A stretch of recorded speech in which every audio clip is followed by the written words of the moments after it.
My meatloaf. Oh, shit. Okay. Hey, welcome to Hair Metal Chaos, live with the Guru and Rachelle. I can tell tonight's going to be interesting as shit. My name is Anthony. They call me the Guru. We're going to get Stevie Rachelle here in a minute. I hope, because I think we're having some technical difficulties. But first of all, before we get into that, thank you to everyone who tuned in last week. We had our most concurrent viewers of the first 3 weeks. Concurrent. Look it up in the dictionary.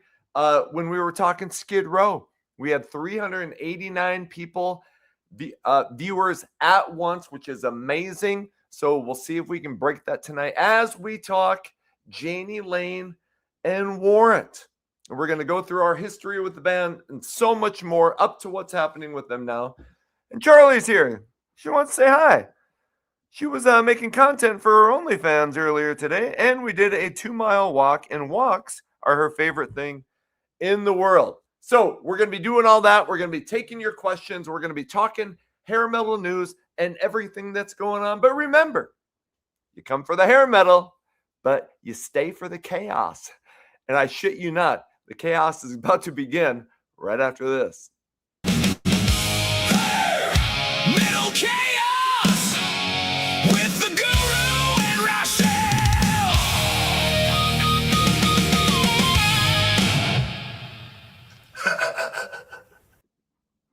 All right.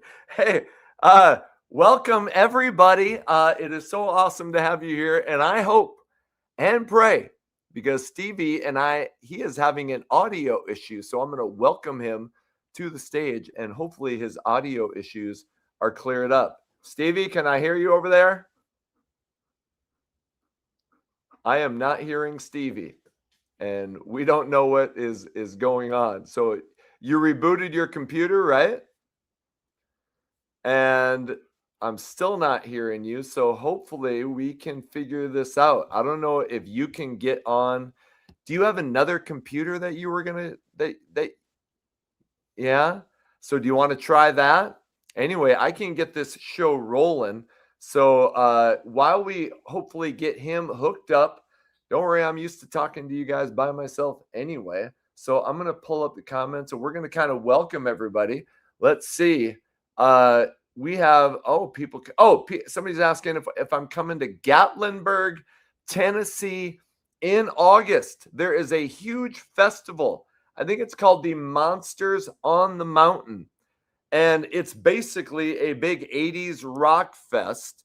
And now I don't have the lineup in front of me. But if you know Jones, Drummer Boy Jones from the channel, he is out there in Tennessee, and he has invited, like me and Patrick and all the guys on the Hair Metal Guru YouTube channel, to come on the show. So hopefully I will be in Tennessee in August. I will also tell you that I am working on possibly getting to California, to Los Angeles in July. Stevie and Tuff are playing shows. Here he comes again. Let's see if this works. Stevie? Check 1 2. Holy shit! He's in the house. Check 1 2. You're hearing me all right? I can hear you fine. Okay. So, it's funny. I'll let you go back to your announcements, but sorry, everyone, for me being delayed. This is actually a brand new laptop. So Yeah. I literally just bought this in the last month. So I've got 3 laptops here, and 2 of them are not working. So I'm currently on my phone. So I am currently set up. Can you see me okay? I see you great. And you see can- you great. Rock and roll. And you know what kind of shit people do on their laptops that all of a sudden makes them not work, if you know what I'm saying. Anyway. I was not looking at Charlie's OnlyFans last night. Record. Even though he is signed up and he is one of her best customers. So I'm glad you're here, because I was like, fuck, if it's my computer, I can't restart it now because we're rolling. Anyway, minor issues, so we're all good. So somebody had just asked me if I was going to go to Gatlinburg, Tennessee in August for that Monsters on the Mountain. I said I'm working on that, but was just saying I'm also working on Tuff is playing July 23rd at the Whiskey, July 24th. I can't remember the venue. It's called the Grove in Anaheim, California, which is about an hour south of Hollywood. Okay, and so you're playing with Slaughter and Quiet Riot that night. So Correct. there's 2 nights of Tough, then you get some Slaughter and Quiet Riot. So I've been talking to some of the guys.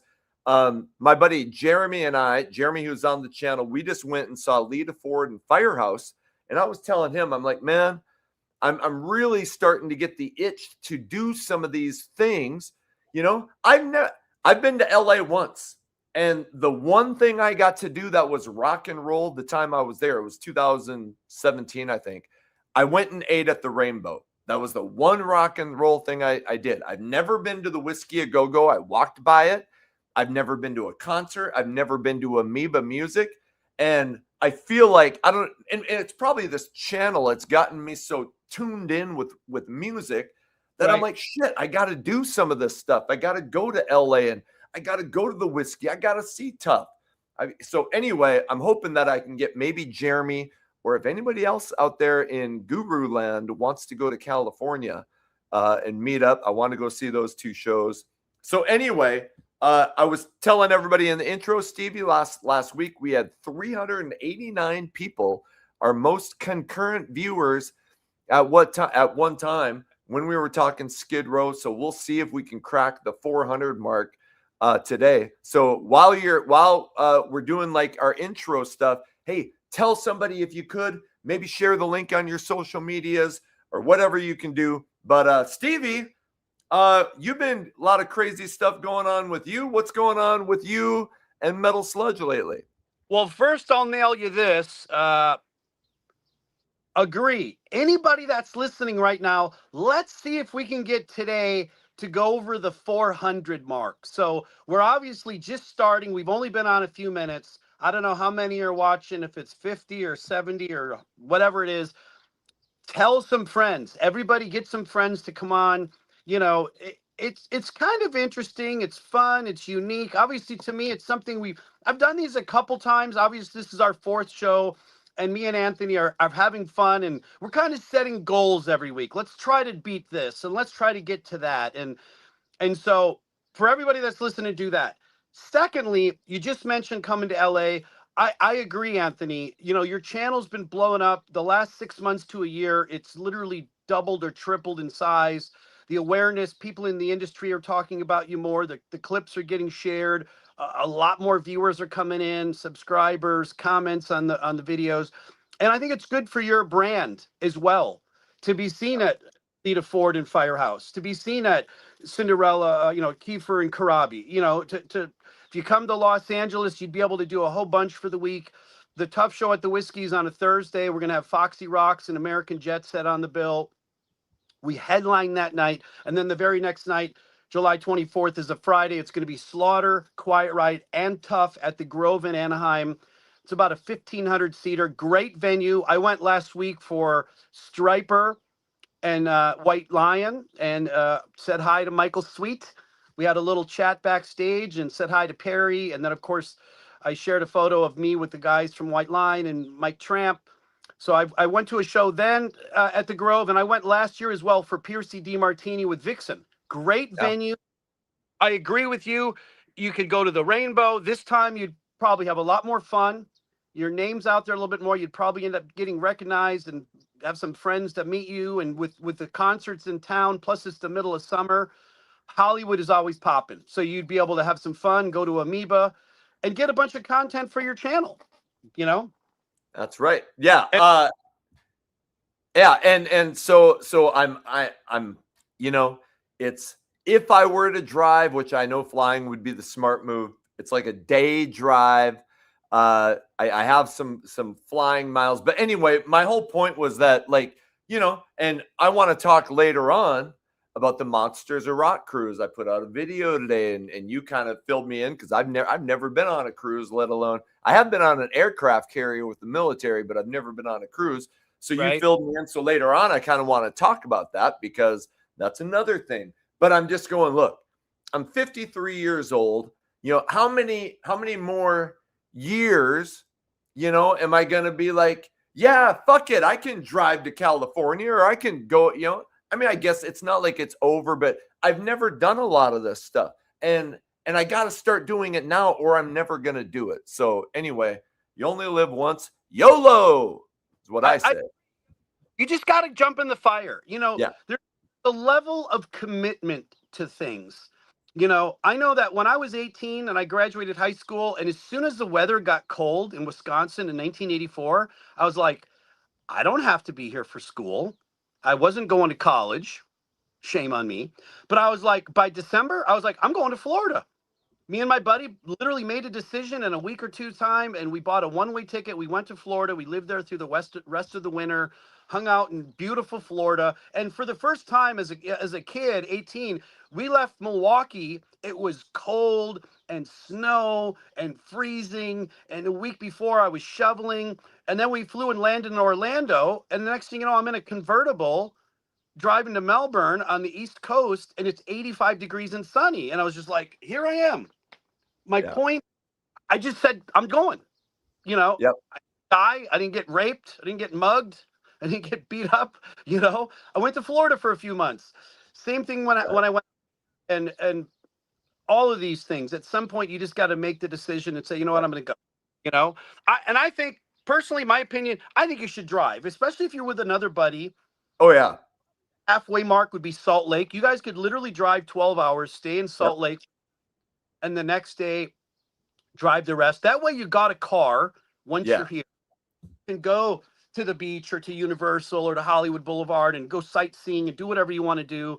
But again, it's your call. And I hope you come out one way or the other. We'll run into each other, have some fun. You're kind of cutting in and out every now and then. Every now and then you kind of go silent just for like a second. So really? I'm just letting you know in case we get to a point where maybe if you had to go out and come back in. But Thomas Bailey says Anthony is starting to get the recognition for his awesome hair. Oh, thank you. And somebody told me today, like, get ready to shag some groupies on the Monsters of Rock cruise. There's going to be some like hair metal grannies out there that anyway, I'm just kind of fucking with you. Metal guru and the hair metal granny. That's right. I do need a hair metal granny. No offense, Charlie, because you're awesome. Okay, just kidding. So what's been going what's been going on Metal Sludge for the week? We're always going to kind of start with just a little bit of update because you're doing all the hair metal news. What's been happening? I got 3 things that I could talk about a little bit. Of course, everyone saw this last week that Gene Simmons and his wife Shannon are being sued for a car accident that she was in the summer of 2024. So 2 years ago. You can hear me okay? Yep. Okay. Great. He was involved in a car accident. It's come out that Gene was not in the car. And Shannon says, is quoted as saying something to the effect of, everybody was fine. It was a simple fender bender. But once they found out who she was, or better yet, who she was married to, well, now they got some attorneys involved, and suddenly the guy's got a backache and a neck ache, and, they're calling it a money grab. So we covered that. It was on TMZ and a bunch of other, outlets as well. But it's always interesting when you see, the celebrities from our world encountering the law, whether it's a minor infraction or something more serious. But of course, we talked about that. Something else we talked about was Ricky Rackman, my buddy from the Cat House and Headbangers Ball. Ricky has recently went public to tell the world that he's getting a divorce. Yep. Been married to a very famous tattoo artist named Leah Vendetta, who's originally from France, and she was on, I don't know, what is it? Was it LA Ink or Tattoo Masters or what? One of those. I'm not really sure. Right.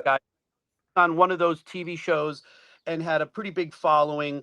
I've known Ricky forever. He's talked about that, obviously, that he's going through a divorce, which nobody wants to go through that. But simultaneously, I covered that because he talked about it. And also I gave him another little push with his 1 foot in the gutter spoken word tour, which he's getting ready to go out in July for the longest trek he's ever done. I think it's like 25 shows coast to coast over probably 5-6 weeks or something. And I've never seen it, but everybody that went that I've talked to said that they enjoyed it. It was really neat to hear his firsthand accounts of, hanging out with the Guns N' Roses guys or Motley Crue or Rad or whoever back in the day. And, what better person to tell it than Ricky, obviously, who co-owned the Cat House with Tammy and then was on Headbangers Ball forever, or at least for 3 or 4 years when it mattered most to our, little circle of fans Right. and friends. Ricky also said in that recent interview, and I didn't watch the whole thing, but a bunch of people messaged me about it, was his utter distaste for the term hair metal. Yeah. And you know what? I love it.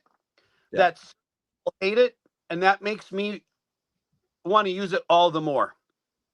Because I've never go with the crowd. I do what I like. Yeah. Obviously, Huff has a song called American Hair Band that I put out 25 years ago that got a huge reaction. It still to this day it gets great reaction. It's one of the most popular songs in the set. It actually sold very well. Whenever it gets played on at a club or on any system wherever there's people, the reaction is always really positive. So whether Ricky Rackman or Eddie Trunk or Sebastian Bach don't like it or not, I could give a fuck. So I love the term, and I'll embrace it. There are many. Bill Leverty told me he loves it. He has no problem with it. A lot of people. I compare it to this. I had my period where I hated it, where I'd be like, quit shitting on the bands I like, blah, blah, blah, blah, blah. Right. But then, Hair Nation came out. It started becoming, and I tell people, we took it back. It's like the word bitch used to be a really derogatory term. And eventually my buddies and I started calling, that's my bitch. Right. And it was a term of endearment. So we took it from being this big negative to being a positive. So at one point, I just started saying, I went from the anger about it to saying, fuck it. It's hair metal. I'm calling it that. And I feel like a lot of people are on board with that. Unfortunately, or what, people can make up their own minds. Unfortunately, there are a lot of people who still have that resentment about it. But I got over it years ago.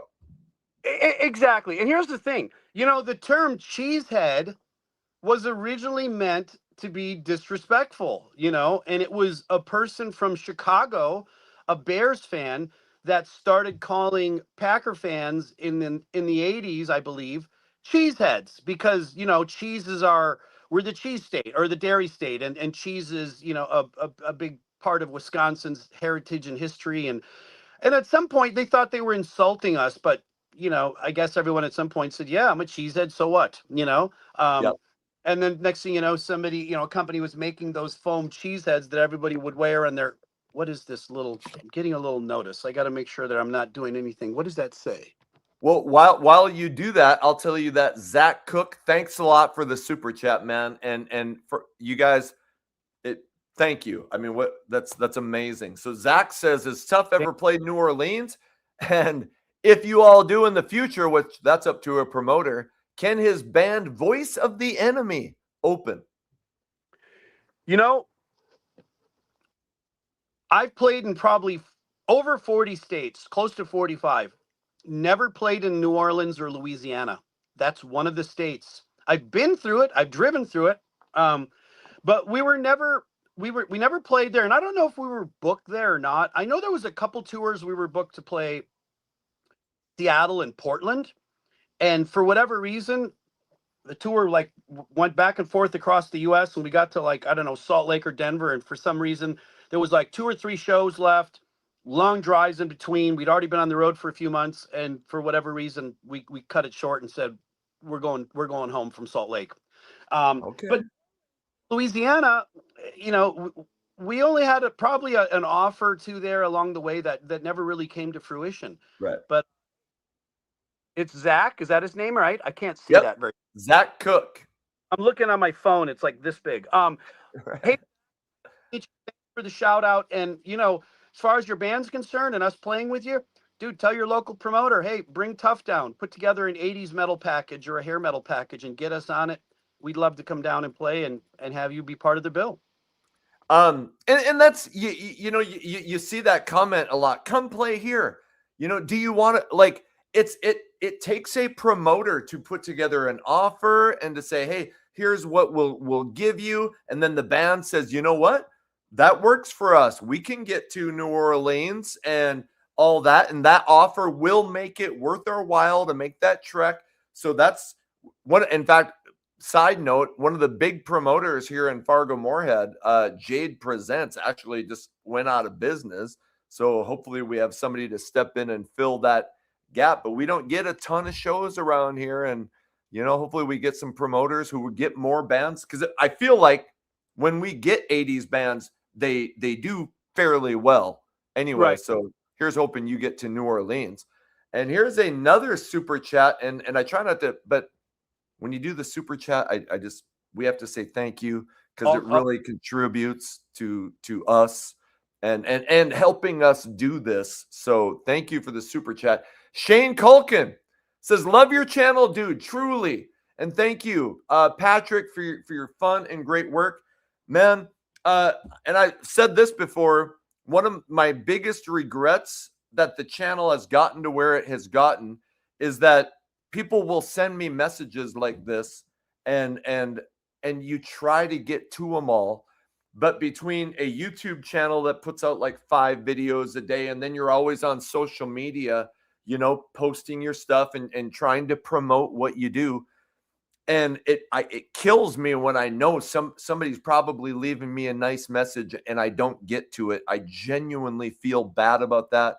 So but thank you for the super chat. Thank you for that message. Seriously, man, it blows my mind the amount of people who say stuff like that. So thank you. Let me say this to you, and also I'll tell you this to you, Anthony, since you're starting to experience some little level of whatever you want to call it celebrity. Right. We talked about this before you went to go see Kiefer and Karabi a couple weeks ago, and I said you'd get noticed 10 times that night. And I think you ended up getting noticed 9 times, is what you said, 8 or 9. And then the same thing happened last week again at Lita Ford and Firehouse. That's awesome. The bigger you get, the more you'll get noticed. And the bigger the channel gets, the more subscribers, the more views, the more comments, the more thank yous. And at some point, you can't always meet everybody. Right. And you say hi to everybody, and you can't always shake everybody's hands or sign everybody's autograph or take everybody's picture or take a picture with them. However, there's one thing you can do. When you do run into that person, or you do have that you make it as positive as possible and as memorable as possible for that fan or for that person. Because I know that myself, I've never said not doing it. Nope. I mean, wherever I was, I'm going to stop and take that photo. I'm going to sign their stuff. And if they got 10 CDs or 1, I'll sign all 10 of them. The autographs might be sloppy, and if they showed up with a big pen instead of a good brand new Sharpie, they're not going to look that great. But let me just bring up Sebastian for example. The girl that wanted the hug last year. Yep. And he got offended and went off, and then spent the night, at some point during the show, and told her she was a fat cunt and she should get the fuck out of the club. I'm not your fucking monkey, man. Take a picture with me. I'm not a fucking monkey, or whatever the fuck he said. It's like, dude, had he spent 10 seconds, giving her the hug, took the photo, none of that happens. And it wasn't just on Metal Sludge. It was all over. The entire all of social media reacted and went, wow, what a dick. You know? So whenever you do get the chance to interact, just be the good guy, be the better man, be pleasant. And at some time, it's like I've told people, even if Tough's playing a show and there's 300 people at the club, when that show is over at midnight, I can't spend 1 minute with every one of those people. 300 minutes, that's 5 hours. Right. If I 1 minute, 60 seconds with every person from a 300 person club starting at midnight, I'd be there till 5 in the morning. So whether you 5 seconds or 10, and this guy gets a minute, and that guy gets 30 seconds, and this person gets one autograph, or that one gets 2 photos. You just got to kind of work your way through it. But you can't walk around with a guilt on your shoulder that you weren't Right. able to email or shake every hand or take every photo. You just do the best you can. And I believe that most of the fans get that and Right. under, so Right. you can and be the best you can, Yeah. Well, and by the way, Jeff McPeak, man, and he's always in here. Thank you so much for that super chat. I mean, talking about Gene Simmons, and you're he ends up in TMZ or whatever for a car crash, and Right. and you and I, because I asked you the question, I'm like, do you, how do you think you would have handled it if Tough had blown up? And what comes around goes around had sold 10 million copies.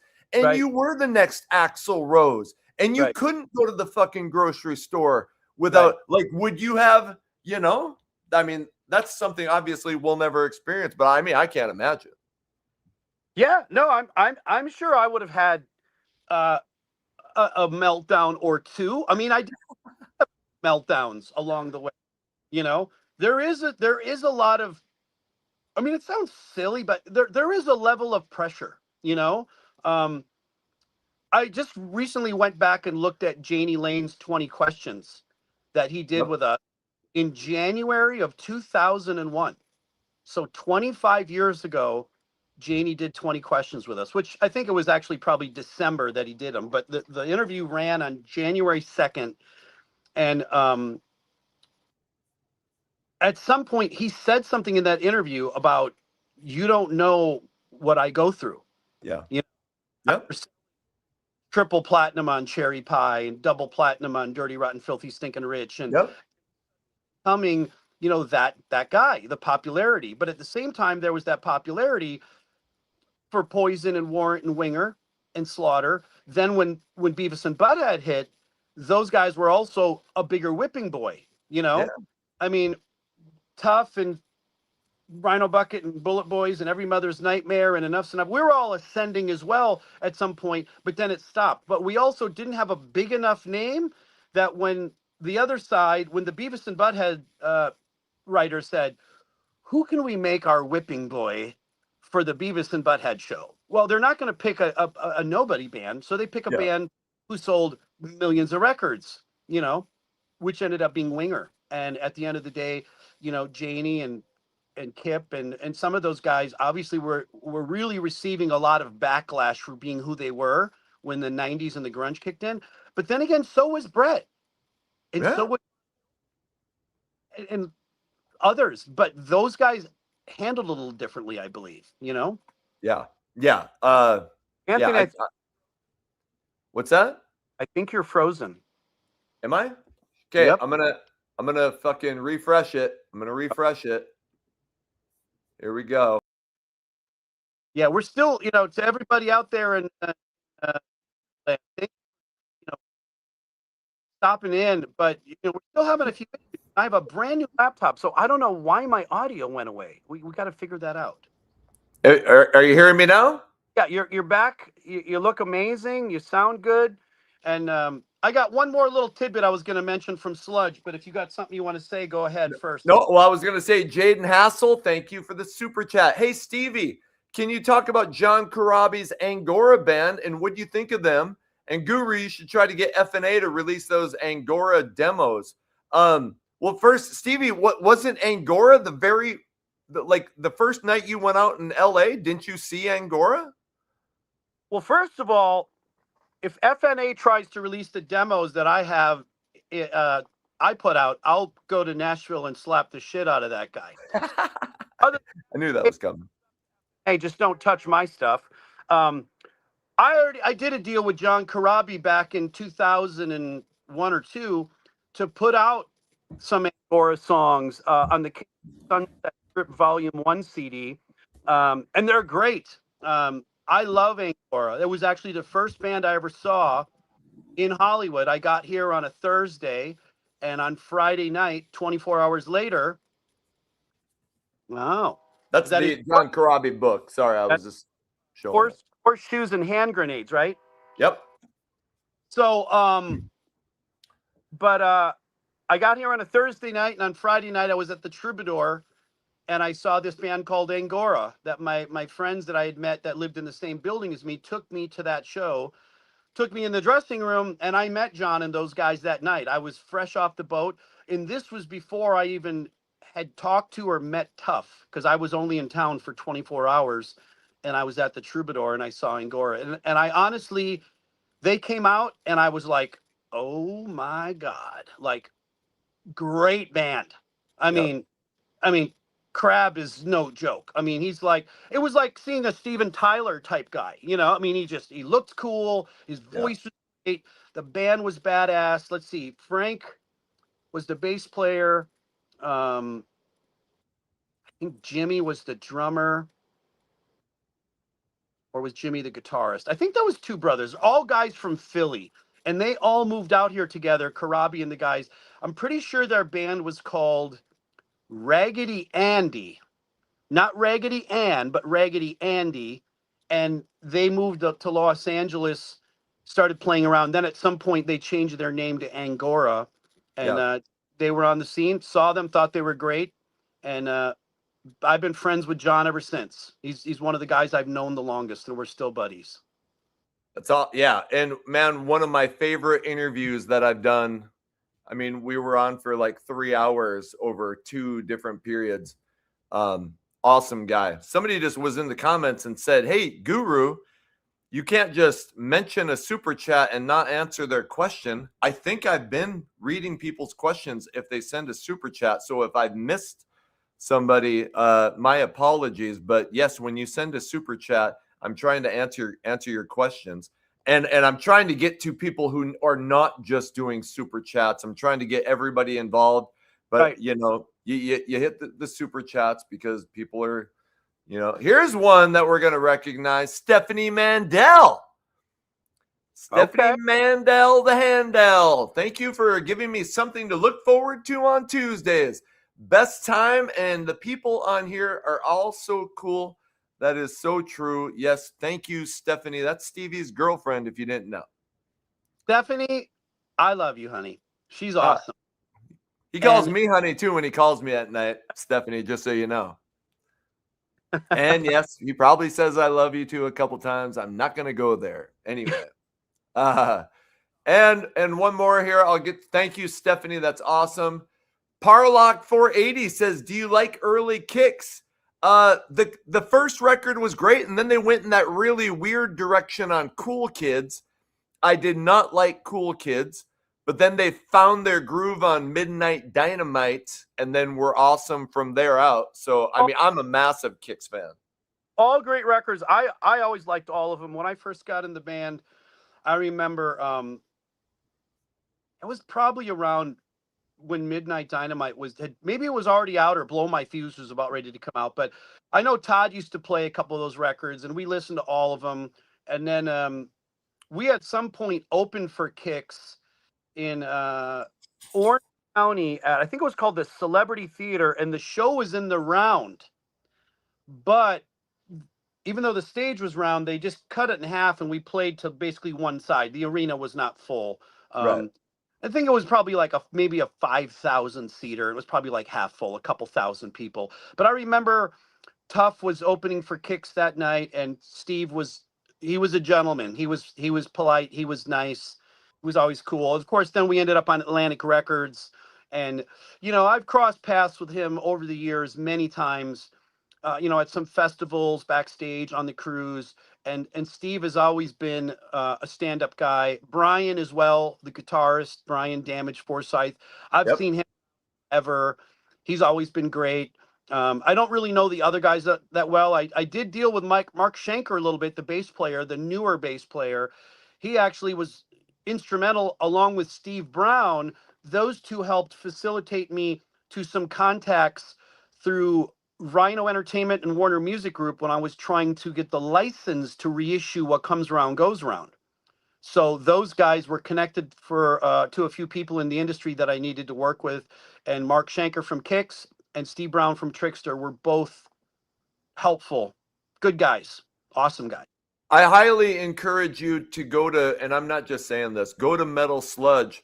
And the remastered vinyl version of Tough What Comes Around Goes Around is beautiful.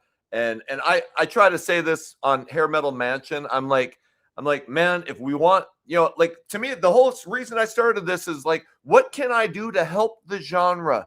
I'm going to talk about these bands. Hopefully I get other people thinking about them, listening to them, so it stays alive in whatever way I can.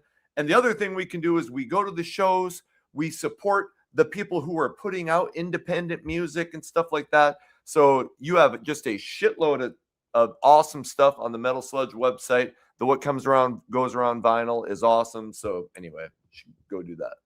And Abby, go ahead. I was going to say AVI Rock On, AVI Rock On. Rachelle, here comes the big kiss ass. Oh, Stevie's so cool and shit. Just kidding. Rachelle, you are one of the kindest and most humble musicians I met during my 6 years in LA. And and I'm not trying to laugh, this is awesome. Even during my 21 years in Germany, where I've met many other great musicians, I love the Tough. Who's that from? AVI Rock On. Avi Rock On. I'm not sure. Cool. Well, and is it a guy or a girl? I don't know. Yeah. Because I was going to say, both. I think it's a guy. But hey, dude, thank you so much. Thank you for the kind words. Very appreciated. Obviously I've lived out here since '87, so it'll be 39 years in about a week, 2 weeks since I've been here. Next year will be the 40th anniversary. I guess, 2027 from 1987. I guess Tough has to do something a little extra special next year because it's 40 years since I joined the band, Hey, if I come to your show, can I introduce you at a concert? I'd love for you to do that. I'm messing around. I'm sure they have somebody who does that. Plugging, the vinyl or supporting the bands. You're saying I want to help. That's so appreciated from you and every single person. But the one thing I will say is this, and it's not a horrible thing, but it's funny. I've literally had people contact me at some point and say, hey, is this real? I want to buy it. And they're showing me a picture of some CD or vinyl or something that's autographed and for sale on eBay, right? Mm-hmm. The action is, yeah, it appears to be real. But why would you buy a secondary autograph from some other person? You're talking to me right now. You could buy the same record from me. The money goes to me. Right. I'll sign it to you. Instead, if my vinyl is $40 and this guy's selling it for 35, well, you can save $5 and buy it from some guy that I sold it to a year ago. Yeah. Or you can $5 more and get it from the dude who sang the vocals, So, and it's signed to you. Yeah. So, I've always found that to be a little odd. I see stuff of mine, and again, I'm not bagging. If somebody wants to buy all my stuff and I sign to Mark or to Joe or to Stephanie or whatever, and then they sell all my stuff, all good. But I wouldn't want to like if somebody sold me a record that said to Sebastian, or from Sebastian, I wouldn't want somebody else's used autograph. That's just me, But I guess if you're going to go out of your way to reach the guy and go, hey, is this an authentic autograph? It's like, yeah, that looks like my autograph, but why are you going to buy their used autograph? Why don't you just buy something from me and I'll sign it for you, Right. So that's just kind of seems odd, Or you can buy it from me and I'll sign Stevie's name. He won't give a shit. No, I'm just kidding. Exactly. Rod Campbell, hi guys, loving the content. Became a channel member today. You can become a channel member. That's a way to support the channel. You don't have to do that. You can just subscribe and watch, but becoming a channel member contributes a little bit. There's nothing more painful in the world to me than asking people for money. But so that's an option, but you don't have to. Thank you, Rod. And Ryan McCusker, who has been I've been seeing on social media a lot lately. Thank you for the super chat. That's awesome. Seriously, Raven Black 1457. Hey, Stevie, do you have any stories from Omaha, Nebraska? And we are going to get to warrant here, you guys, I promise. I know some of you are waiting to hear the warrant topic. Do you have any stories from Omaha, Nebraska? How would I get a copy of Tufts Rider and Backline? Hell, get Guru to MC it. So Omaha is right across the border from Council Bluffs, Iowa. And the first time we played that area, we played Council Bluffs, Iowa at Fat Jack's in July of 1989. Look at that memory. 2 years before our record was out, we were touring, and we were in a tour bus. As a matter of fact, if you buy a copy of the cover CD, hang on a second, let me get one just for... Go ahead. And while I do that, Mike Knight, I'll put that up there. Go ahead, he's got it. So the cover CD. Let me put my glasses on so I can just see a little bit better here. Yeah, it's okay to look like an old fuck like I do. So this cover CD, which is my 4th solo CD, if you open it up, there's a booklet in here. And if you open the booklet, there's a picture of us standing outside a tour bus. That's it. This photo was taken outside Fat Jack's in Council Bluffs, Iowa in July of 1989. And I could probably dig up the exact date. But that was, let's see, Todd's wearing a Faces t-shirt. George is wearing a Mickey Mouse shirt. And I'm wearing that very popular Skid Row. Oh, there it is. Kicked my effing ass at the Marquee in Anaheim.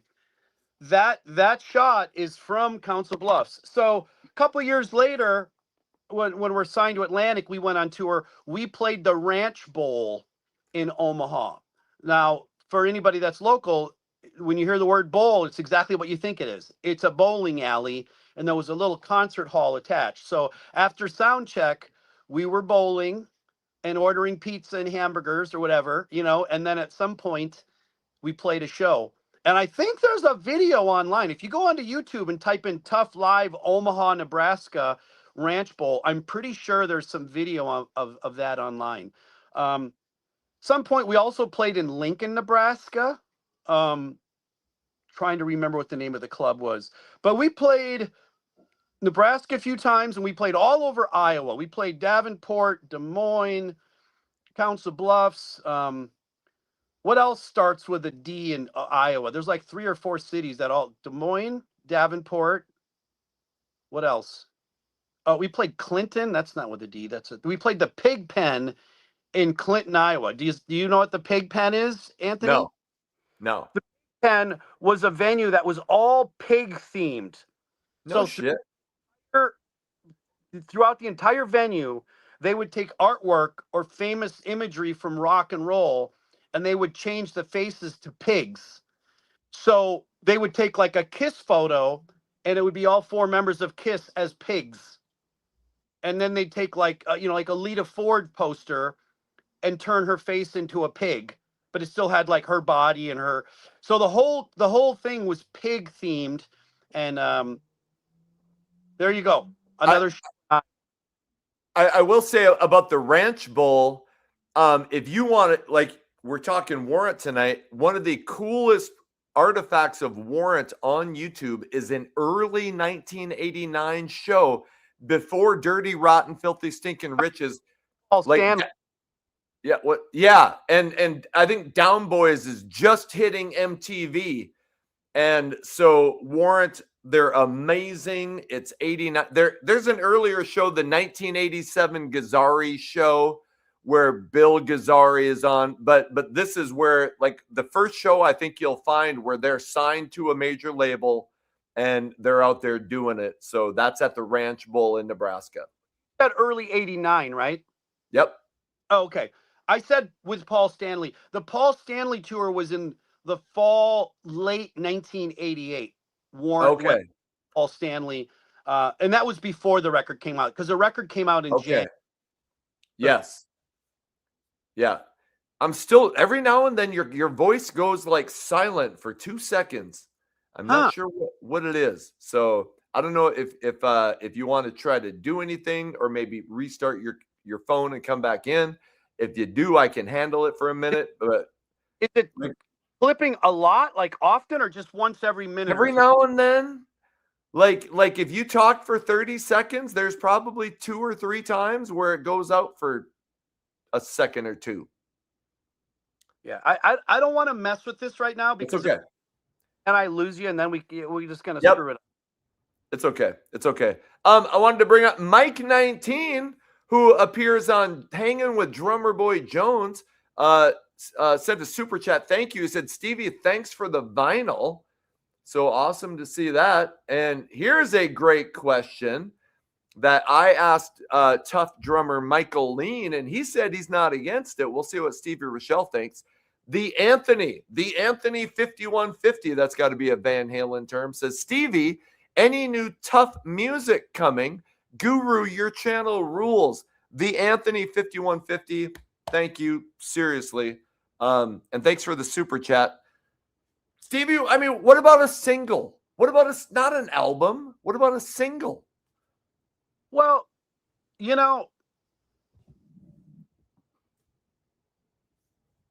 like the old saying, never say never. Yep. Todd's mentioned it. Michael's mentioned it.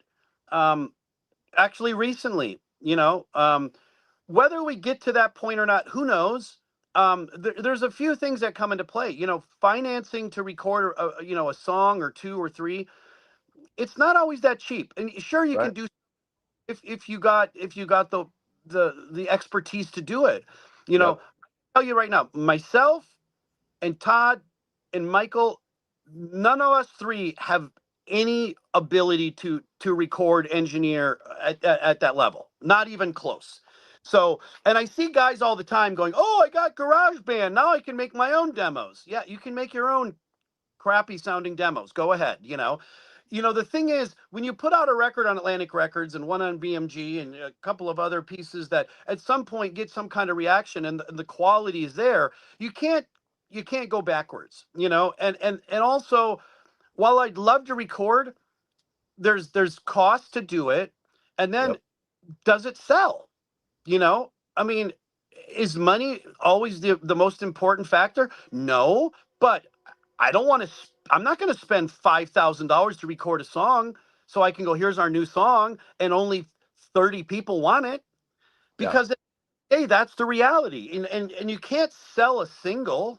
I mean, you can, but what, make a CD and sell it for $1 or $5, or just say the download. Okay, what do we get out of it? A penny. So there's got to be a reason behind it. When I put out American Hairband 25 years ago, it was a different time. I was also launching the band. I'm coming back from, a decade of disappointment, so to speak, the 90s. And so when I come up with the idea to put out American Hairband and record it and write and record it at the end of 2000 for an early 2001 release, there was some motivation there. It was like, here I am, I'm back. Kurt Cobain is gone, but I'm back. Wearing backwards hat. And there was some pieces that went to it. So, but just to go, hey, here's our new song, Rock and Roll Boys on the Saturday night. It's like, most people are not going to give a fuck about it. They're just not. Yeah. And so the amount of time to make it work, I'm not against it. But, is somebody else is funding it? Sure. I'll record 2 records, 3 records. Sure. For it. I'm not. I've already sold my soul for this band 20 times over, all the members combined. And that's with respect. So, when I step forward with this, there's a lot of commitment. And while there's some fans like this guy that say we want a new song, for every one that says that, there's 25 that could give a flying fuck about a new song. Well, fuck those guys. When we go play a show, want to hear the songs from the 2 or 3 records they're most familiar with. And the same applies to every other band out there. Ryan McCusker says, guys, a show about Spinal Tap. Any reaction would be cool. Thank you, Ryan. I haven't watched that, I'll be honest, in forever. Obviously, I've seen it, but it's been a long time. I've never watched it. No shit. I mean, has it been on in a room and I went, okay, there's a couple funny scenes. I couldn't tell you an opening scene. I couldn't tell you the closing scene. I couldn't tell you anybody's names or members. Right. I don't know anything about it. I mean, I know it's, and everyone's always had fun with it, but I never paid that much attention. Sure. Oh shit. Okay. Here's a thank you for the super chat. That one mortgage guy, Stevie. Stevie and I have the same ex-girlfriend, except I married and divorced her. You should do an interview with Steven Chirot. Kick Tracy was great. I will tell you that Steven Chirot and I have messaged many times. And every time I feel like we're close, then it just doesn't happen. But we're working on it because I would love to hear that story. So who's the girlfriend, I wonder that? I have no idea who this person is or what he's talking about. What is his name? And it could not even be, it might not be his real name. It's, what does it say? It's not. It's called That One Mortgage Guy. And what is the first sentence say? Stevie and I have the same ex-girlfriend, except I married and divorced her. No idea who that is. Yeah. Yep. And here, George. Oh, you've narrowed it down to about 1,000, bro. Yeah. George Scarvellis, thank you for the super chat. Says, hey guys, great show as always. Question: what's going on with Joe Listay? Is he okay? I haven't heard much about Bang Tango being active, so wasn't sure if something was up. I've heard he had some health problems, but I don't know the extent. Stevie, do you know anything about Joe? I don't know that for sure either. It's not my place to say. Yep. Joe exchanged messages once in a while, probably within the last couple months, maybe. Joe's an awesome guy, and him and I were never best buddies over the years, but along the way, he's always been very respectful to me, and vice versa, I believe. I always liked that band, and I always had respect for Joe because he was out there doing it just for so long and having to fight through the replacement members. And obviously he had his challenges, Yeah. And there was a period in Chicago, a time when he was on the road and he was in Chicago, and I think they had to cancel the show or they had to rush him to the hospital. He had an episode and was taken to the hospital. And then I saw him on a cruise some years after that, and he had been sober for a while. And I ran into him and I told him, I said, Joe, you look great. And I'm glad that you're doing okay. So, but awesome. He had a point. I think that's public knowledge, but I haven't. Yeah. Tracy Sarsicki says, come on, Guru, give the money from the super chat for Tough to record a new song. Tracy, you're on. Stevie, you can have, but you can only have it all if you record a new song. Unbelievable. And shoot, thanks you guys. Stevie, here's one more for you. Do you miss reel-to-reel tape from Ryan? Thank you, Ryan. I don't know. Does that mean recording tape, like in the studio, or? I assume. Makes no difference to me. I mean, do I miss reel-to-reel tape? I'll encompass it with this. I miss my 20s.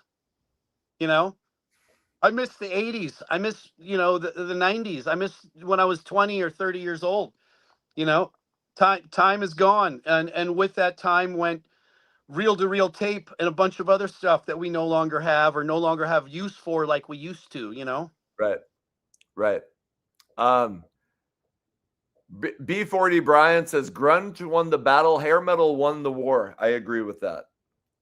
Grunge won the battle, hair metal won the war. And here's one from Parlock, and then I think we should finish up talking about what's been going on Sludge and the Hair Metal Guru, and then I think we should get into Warrant. But Parlock 480, thanks for the super chat. Said Sebastian Bach reminds me of one of my old coworkers, and everyone thought he was an asshole. Excellent. Well, let me say this before we get into that next subject matter. The last thing I want to talk about that I plugged on Sludge Yep. over the weekend, I plugged a book called Hollywood Scenesters, Yep. 1976 to 1986. And this is a 150-page book with over 700 photos. And it's basically kind of a directory of sorts, a yearbook, if you will, about the Hollywood scene for the decade from 1976 to 1986, which would be, Van Halen and the Runaways all the way up to Poison and Guns N' Roses. And the book I plugged it on Sludge. It's put out by Ruben Blue, who did Rock City News. And this book itself is volume 1. Volume 2 is probably going to be a lot more geared towards, your listeners here. There's going to be volume 2 is 1986 to 1996. So in there, you're going to get the Warrants and the Tufts and the Bullet Boys and Bang Tangos and Damals and all those kind of bands, So I saw that Ruben had just put this out. I did a little plug on Sludge. You can order it from him or through Amazon, a couple other options. It's called Hollywood Scenesters, 1976 to 1986, a who's who from, the Hollywood scene. And it also has not just musicians, but like porn stars and actors and all kinds of interesting people that were involved with, the club owners, the Michael Maglieris and Mario, Bill Gazzari, and promoters, and Kim Fowley, managers. Really interesting little, especially for people that are really into this scene. That book, and then the next volume is going to be 86 to 96. So worth a check if you're a diehard and you're into this kind of stuff, Awesome. I want to bring up a couple things that we did on my channel. On Friday, I put out a review of the Nelson After the Rain album. Yep. And I would love to hear your perspective being on the scene, because that album came out in 1990. Were people going, hey, you know what? They're kind of talented? Or were guys on the scene going, shitting on Nelson because they were so cute, even though you were kind of known as a cute guy too, but they were very poppy? What was the reaction of people like you to Nelson? It's hard to say. I mean, I remember when that was happening. I remember, it suddenly kind of blew up. Obviously, they were on Geffen Records. Yeah. With respect, there was some level of nepotism happening there because, they had a famous dad and famous grand. And so, of course, they had maybe some leg up to get a deal put in the door. But at the end of the day, there's no taking away from the fact that both Matthew and Gunnar are, multi-instrumentalists. Both can play guitar and bass and sing, and they know all kinds of things about different harmonies and key changes. And, Totally.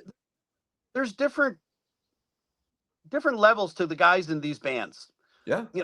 Admittedly, I'm not one of those guys. It's like I'm a 3-chord, 4-chord rock and roll guy, and everything I've done is pretty basic as far as my ability, but I think I squeeze the most out of it. Then there's guys that just are a little bit more in depth, and I think that those guys had that in their blood from grandma and grandpa and their father. At some point, they put out a record. It becomes a big hit. It sells.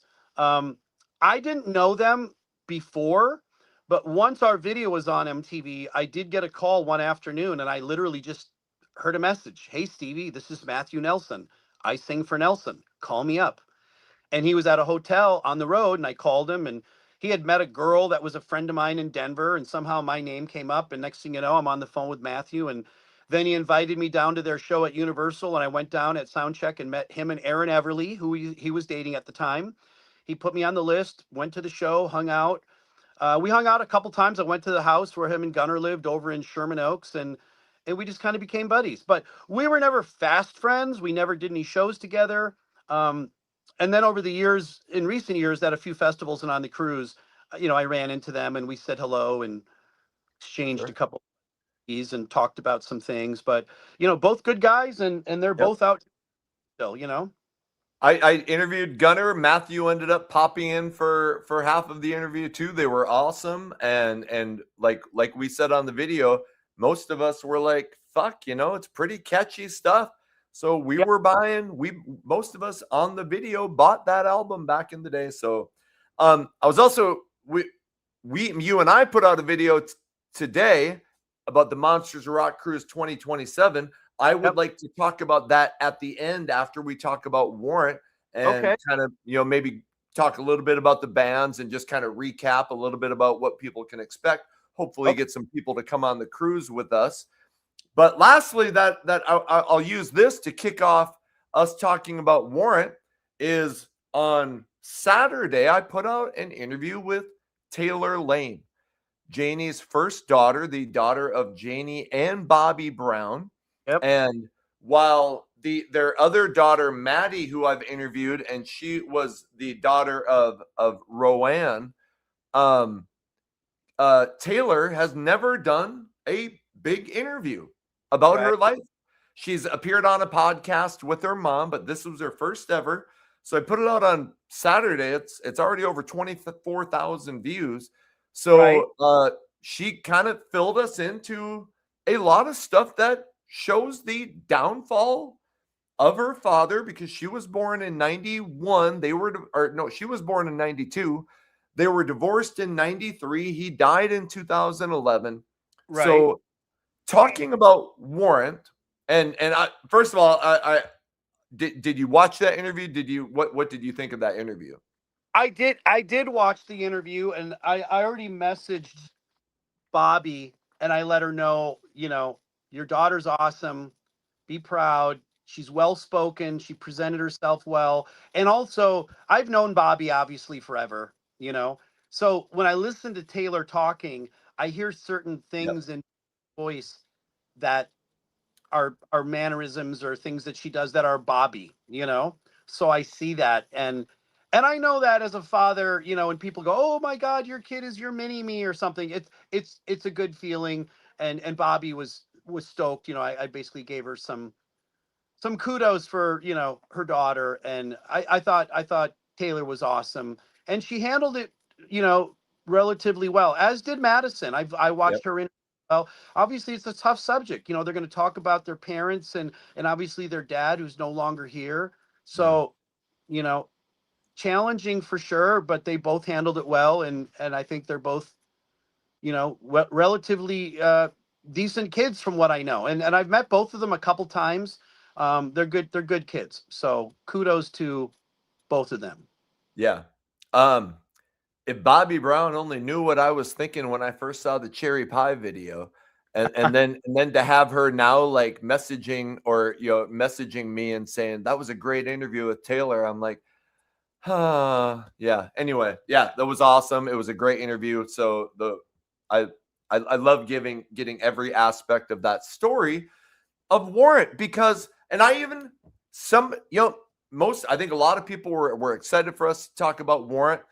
You always say it. You're gonna get haters. There is one guy today who whatever, I don't care, but it's like, you're gonna talk Warrant again. You talk about Warrant. Well, you know what? It's one of my favorite bands. It's one of the biggest bands on the scene. And so you and I were talking, and you have a big history with them.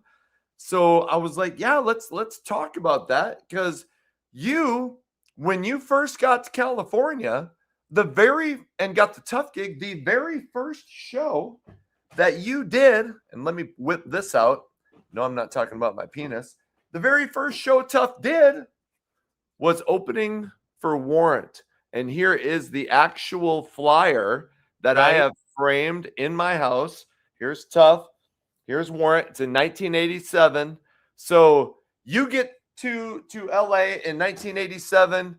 You get the Tough gig. You open up for Warrant. I think you've said Warrant was the biggest band in Hollywood at the time.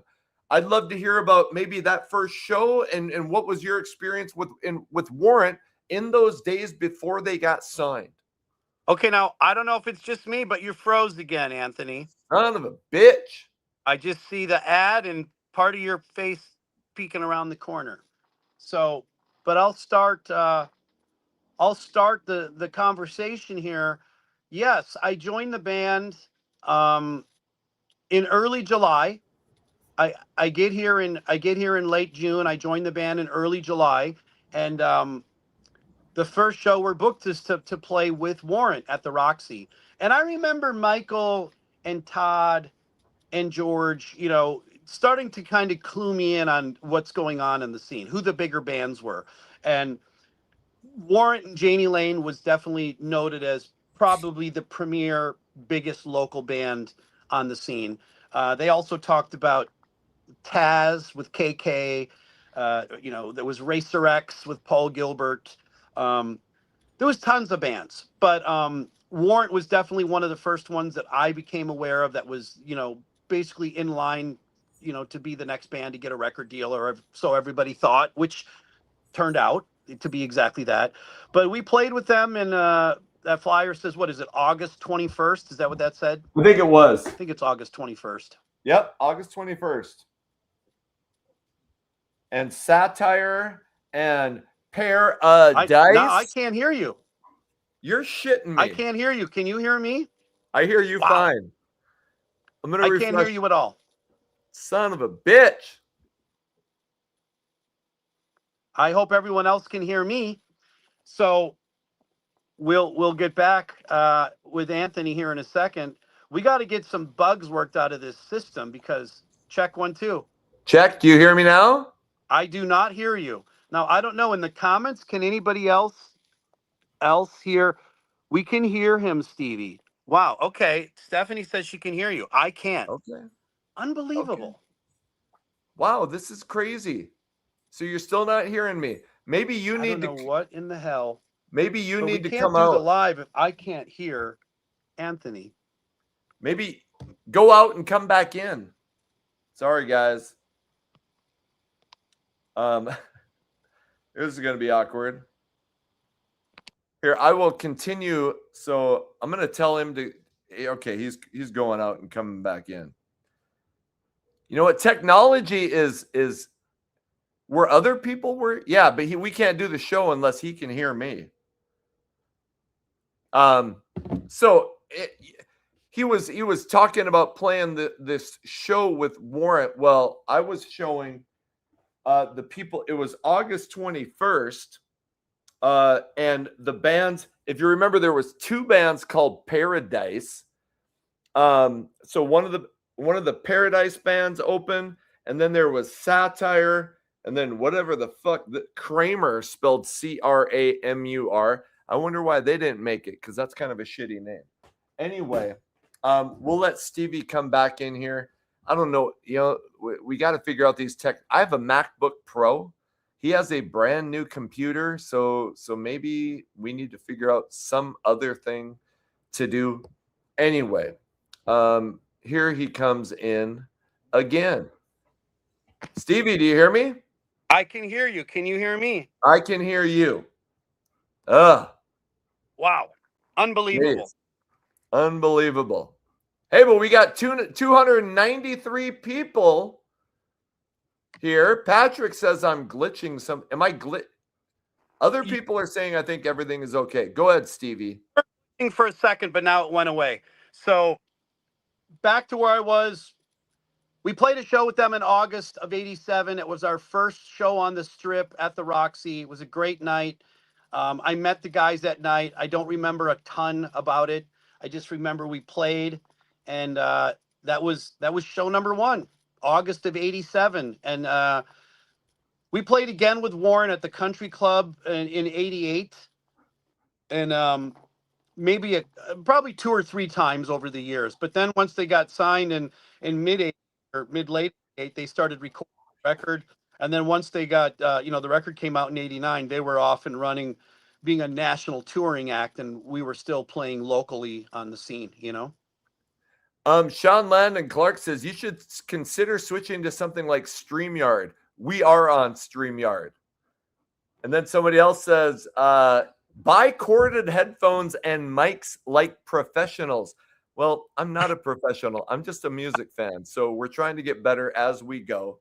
And I have a brand new Dell laptop, which we haven't had any issues with on any of the other shows. So Yep. full apologies, though, Anthony. I was a Yeah. little tardy getting on here, and I do have a small excuse, which I won't disclose all of it. But I was actually shooting a major TV show interview today, Yes. and it's probably going to come out within the next couple weeks. I think sometime this month. And when it does, everybody's going to know about it. So I I'm had a pumped. crew here at my house this afternoon for part of the day, and oddly, we had to coordinate it this afternoon. And my main concern was getting it done by 4:30, so I could be ready for this. And I kind of told Anthony in the last week as we were getting ready for this, I said my schedule is going to be super tight on Tuesday, but I didn't want to miss the Guru and Rachelle, so we got it done. I was a little tardy getting on here though, and then we had some issues. So Yep, that's okay. That's okay. I forgive you this time. Just kidding. I was gonna show this. Here is a warrant frame. It's probably hard for you to see it. Pre Janie Lane. So you Yep. can see Eric Turner. There's Jerry Dixon, and I'm sure one of these guys. I don't. But Adam Shore must be in the band at this time.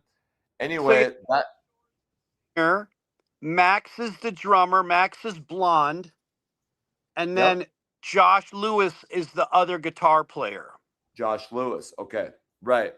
So, so Warrant's the biggest band on the strip. Like, and when they get signed, is that like big news for you guys? Like, are people going, shit, Warrant got signed? Maybe we're up next. What happens?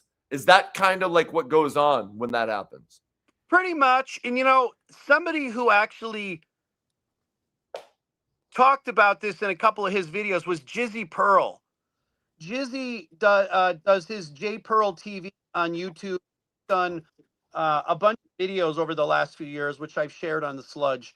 But Jizzy used to getting a golden ticket, kind of like the Willy Wonka. We all remember watching that show, and all those kids wanted to get a golden ticket in their candy bar, and they'd open it up, and So when a band got a record deal, of course it was big news. I remember when people talked about Love Hate getting signed and then Warrant getting signed. And at some point, that's the goal. That's like a football player that goes to the combine wants to get drafted by the NFL, or a basketball player or any young athlete that wants to get signed to that next level contract. So when Warrant got signed, we were happy, because then we thought, okay, well, now they're out of our way.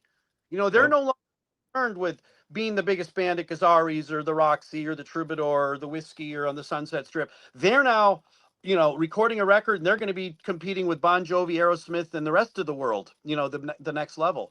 So when they got their record deal, we were stoked, and thought, yeah, well, maybe we're not immediately next in line, but that was bringing us a couple steps closer. And any success that happens within the strip, at some point, you know the rest of the industry is going, hey, we signed this band called Motley Crue, and look what happened. We signed Rat, look what happened. Then Poison, then Guns N' Roses, then LA Guns, then Faster. Now Warrant signed. Okay, we're next. We want some of that, so Right. that's kind of what we were thinking.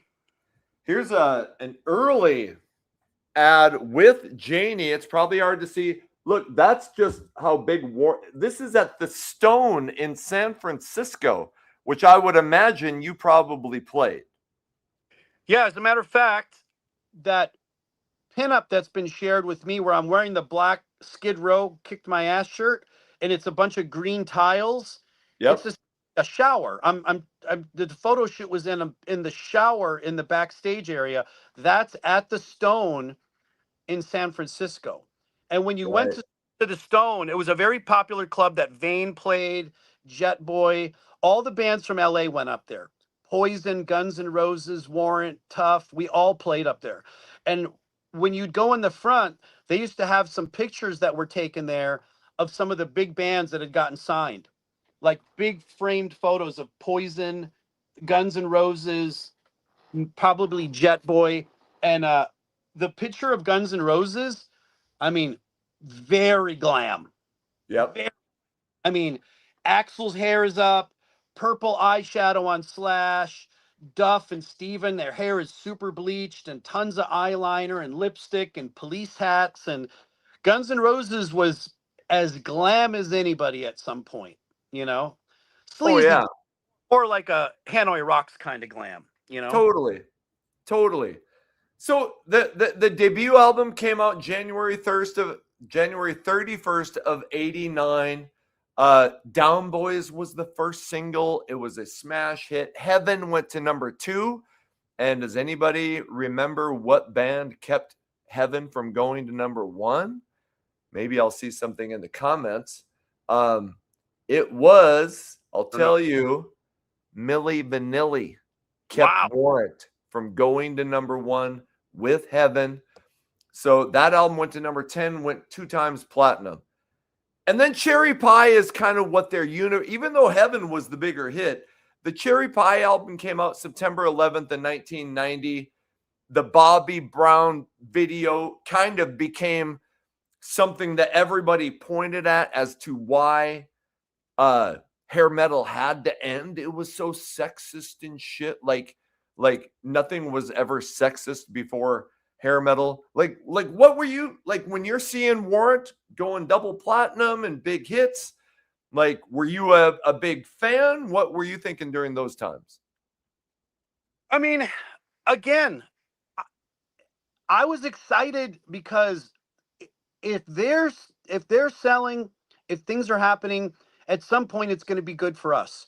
You know, I remember in the 90s when I stopped when the music when the band stopped, when Tough stopped in 95, by 96 I started skateboarding again. And Mhm. all these skate parks, and I started hanging out with pros too, and I remember being at an event, and there was a bunch of guys and they were talking about Tony Hawk. Now Tony Hawk became the Michael Jordan of skateboarding. Mhm. The reason I bring this up is because a lot of people got really jealous of Tony. All the other skaters, like, man, he's Tony Hawk's pro skater, and got the commercials, and he's the guy that's in the TV shows, and he's in the movies, and he's just the top dog. And at some point there was a lot of jealousy in the skate community, especially from some, because a lot of skaters are kind of antisocial and anti you know anti-establishment, so to speak. And I remember I was standing up there one day and I heard some skaters, and they were pro guys, and I went up to them and I literally said, "You guys don't know me, but you should be happy. Because of Tony's success, that brings all of you guys up. If Mhm. Tony doesn't have all that success, and now the X Games is exploiting it to that level, and it's being commercialized or whatever." And again, a lot of the skating world and people are like, "Oh, I don't want to sell out," which is kind of what Nirvana's message was. We Right. don't we don't want to be, public property. And you know at some point, my point was, Tony Hawk's superstardom helped all those other pros, even though they were nowhere near him with the level of income or wealth. Without him, they would be further down. So he brought them up. If Poison sells 5 million, and Motley sells 5 million, and Skid Row and Warrant sell double and triple platinum, that's for our business. Yes. That's whether it was Metal Sludge or Metal Edge or Tough or any of us coming up. As long as those bands are selling, it's making everybody go, well, hey, Van Halen was cool, and so was Motley. Rat's cool, and so was Guns N' Roses. Poison's cool, and so is Warrant. Warrant's cool, and so is Tough. So I felt like it was helpful. Um, Now, like any competitive athlete, we wanted to be in the Super Bowl. We wanted to win the game. We wanted to get on the cover of the magazine. We wanted to get a gold record. We wanted to get on those big tours. You know, a lot of those things didn't happen for us. And so then when it did happen for Warrant, but then things went away. And then Janie at some point, and I'm kind of jumping ahead, Yep. when he shamed of the fact that he wrote Cherry Pie, or he didn't want to be the cherry pie guy, and he didn't want to do the cherry pie eating contest, and he didn't want to do the cherry pie this. And we've all seen the video, and he says, matter of factly, I could kill myself. And my response to him would have been, and I think I probably said this in interviews 25 or 30 years ago before Janie had passed away. Are you that disappointed when the publishing checks come in? Yeah. Do you kill yourself when the publishing check comes in for 80 grand or 100 grand? And that's mainly because of the sales from Cherry Pie? Are you feeling the same way about your house that you're living in right now? Let me So, let me see if I can pull this up. I'm going to try to share my screen, yep. and I'm going to go to this, and I'm going to go share, and then I'm going to.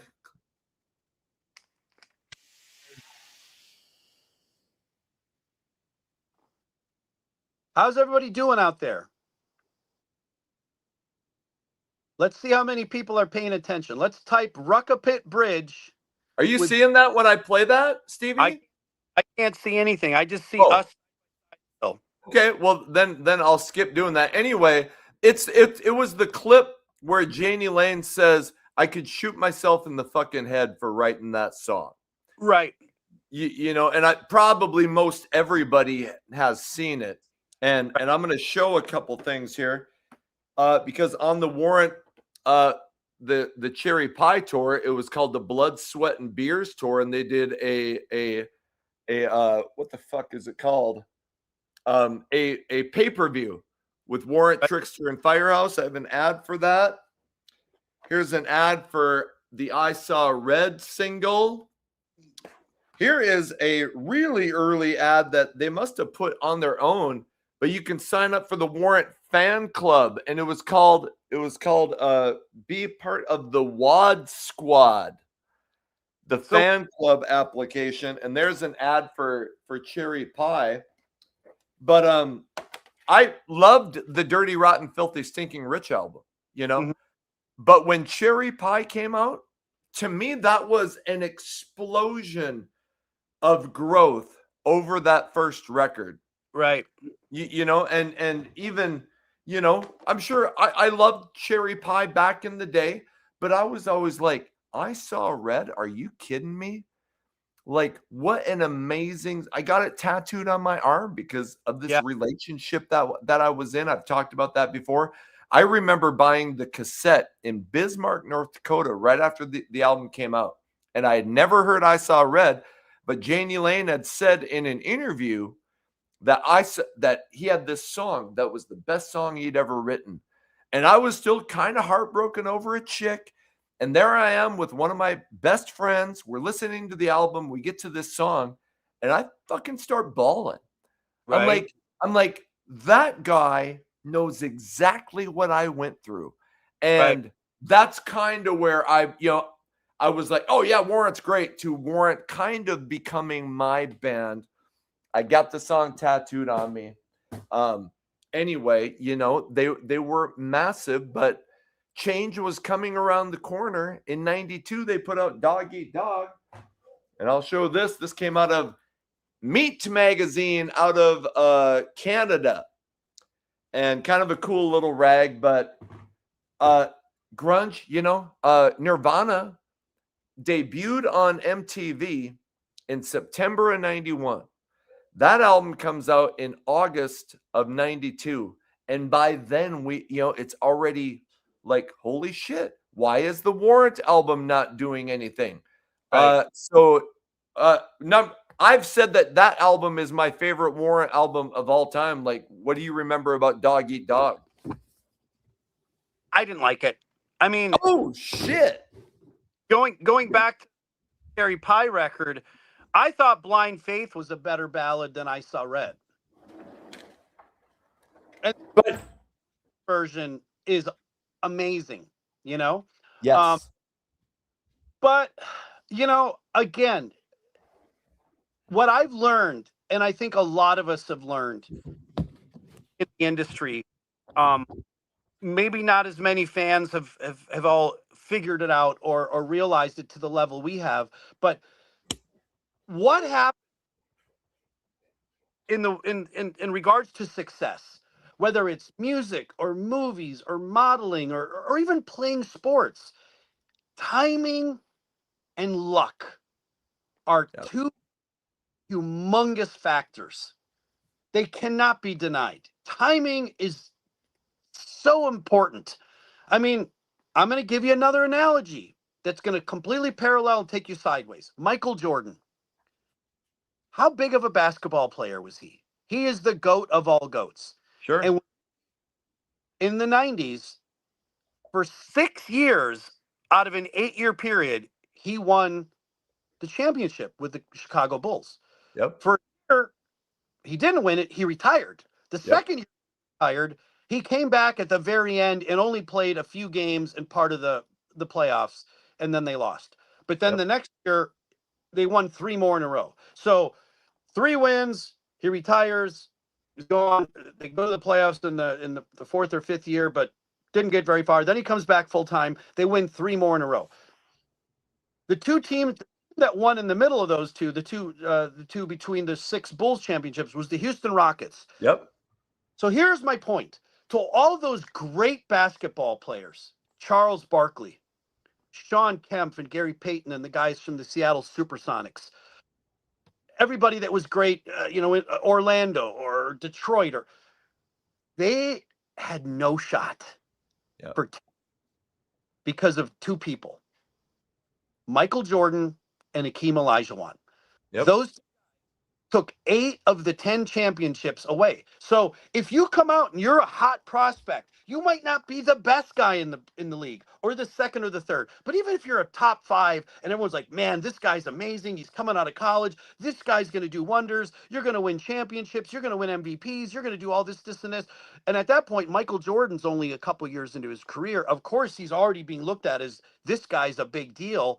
But then he hits his stride and it's just like, Michael Jordan, Michael Jordan, Michael Jordan, Michael Jordan, Olajuwon, Michael Jordan, and nobody cared about. Not they didn't care. Allen Iverson couldn't get there, and with the 76ers. Charles Barkley and the Suns couldn't get there. Patrick Ewing and the Knicks couldn't get there. So my point is, there's only so much room for a Motley or a Van Halen or a Guns N' Roses or a Poison or a Skid Row. And then at some point, now we got Nirvana and Pearl Jam and Stone Temple Pilots and Korn and Marilyn Manson. There's only so much room. And timing, when the industry changed and shifted, which it did in a drastic way, by the time Warrant puts out that 3rd record, they're no longer in favor. And at the end of the day, the songs were not as good. They were deeper, well recorded, more mature. But at the end of the day, the amount of people that want to sing, "She's my cherry pie," as opposed to the machine gun, Right. and the ballad, Andy Warhol was right, or some of these really, really way more in-depth songs with maybe a darker subject matter and meaning. Yep. It wasn't clicking, and James Warrant's window closed, and so did Sebastian's, and so did Brett's, so did Vince Neil's. All of their windows closed. The timing was gone. The timing was over, and now the timing was for all the bands in the 90s to take over. And then Janie left the Dog Eat Dog tour early, and they had a big contract for a big merchandising deal. And because he left the contract early, they ended up having to pay back. They lost a ton of money because they had to pay back this big, huge advance they got. Yeah. So then he leaves. I'm sure the band was pissed at him. He leaves. They auditioned some people. Todd Poole from Roxy Blue was one of them. Then, he tries to go get a solo record deal. It doesn't pan out. Vince Neil got one, but not everybody was going to get a solo record deal. Then Stephen Sweet and Joey Allen left. They bring in Rick Steyer and James Kotak from Kingdom Come. Yep. They put out the Ultraphobic album, an album that I really like, but was definitely their attempt at grunge. Yep. But I think in those years, and most people will acknowledge that after he got divorced from Bobby Brown, which was in 1993, that the alcohol really started to, I mean, I think even watching the Cherry Pie tour on that pay-per-view, look how much he's drinking on stage. Right. Well, by 1995, when I saw them a lot in 1995, 96, 97, he was really getting out of control. So I'm going to show, and if you've been on the channel, but here's where I got pulled up on stage a couple times. Here's one of them is at a place called the Iron Horse in Crystal, Minnesota, which is basically Minneapolis in 1995. And here is that footage. Fucking stronger now tattoo across his fucking arm. Look at him, put the fucking spotlight. That's a man who is committed. That's a man who... You have no fucking idea, folks, what that does to you. You write a fucking song, next thing you know, you see it on somebody's fucking arm. That means the fucking world to me, brother. Thank you very much. I'll tell you what, why don't you step up on the side of the stage? We're gonna get you fucked up, okay? So that's 19. Yeah. And it's crazy how, like, it was years after that. A buddy of mine, we were at a party. He goes, dude, I bought a bootleg VHS tape online. It's of a Warrant show in 1995. And we're like, all right. We sit down to watch it. And I didn't know. And all of a sudden I'm on stage and we're all flipping out. Like at this party, it's probably like 1999 or some shit. Because to actually be like, there I am up on stage with one of my heroes. It was a fucking dream. But you also were starting to see the lyrics were getting more desperate and dark. I mean, there are some songs on Ultraphobic and Belly to Belly that I've said listening to some of those songs sounds like you're listening to a guy who wants to end his life. Right. In those years. Right. So, you know, by 2001, I interviewed Billy Morris, was in Warrant at that time. Sean Zavadny had played with Warrant in some of those years as their keyboard player. They said he was sober for this tour they did with Whitesnake, but on the last day of the tour, he fell off the wagon hard. For the next few years, he's in and out of the band. In 2006, they bring in Jamie St. James from Black and Blue for a couple of years. And then they do the big reunion in 2008. And Janie makes it 5 shows. And there's footage of him in Las Vegas, like just gone. And I don't know if you've ever seen that, but he looks like he has a blank stare and he can't sing. And you can tell the guys are just like trying to fucking, you know, grit their teeth through it. And that was the last he was in Warrant. He was dead 3 years later on August 11th, I think, of 2011. So what do you remember about, or what, you know, like, were you following? I know Sludge was covering the downfall, you know, when something shitty would happen or he would bail on a tour. So like, what do you remember about those dark years? Well, you know, first of all, let me say this.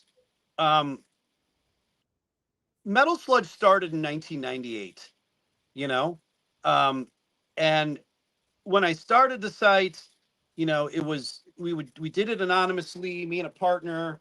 The internet was so new. There was no social media. There was nothing out there like there is today. It's not even close. You know, it was the beginning, you know, and we absolutely gave a few guys, you know, a once over and then some. And I stick by this. I said it then and I'll say it again today. I felt it was deserved. You know, Right. I tell guys to do what they did. But at some point we reported on it, you know, and so Janie got a lot of backlash, and it wasn't just because of Metal Sludge. Like Janie didn't say I want to shoot myself because I wrote Cherry Pie, because Metal Sludge reported on him. You know, I don't know when he had an interview, but at some point it was, you know, radio stations were mocking people, you know. I remember there was a radio station in Boston, WAAF, and I had called a DJ, Liz Wild, who recently passed away a few years ago. Rest in peace to Liz Wild. Liz was a really cool DJ and was very friendly to us. But when the grunge years happened, at some point, I remember I called and left her a message, and she took my message and played it on the internet or on the radio, and her co-hosts at the at the show that were playing Soundgarden and Korn and Marilyn Manson were making fun of me, you know. The guy from Tough is calling, trying to get on the air today. Here's this message. Beep. Hey Liz, it's Stevie Rachelle from Tough from Hollywood, blah blah, And then of course they mocked me. Well, at some point, the world was mocking hair bands, Yep. not just Metal Sludge, and the things that Metal Sludge was saying was stuff that certain people were thinking, most people thinking it, we were saying it.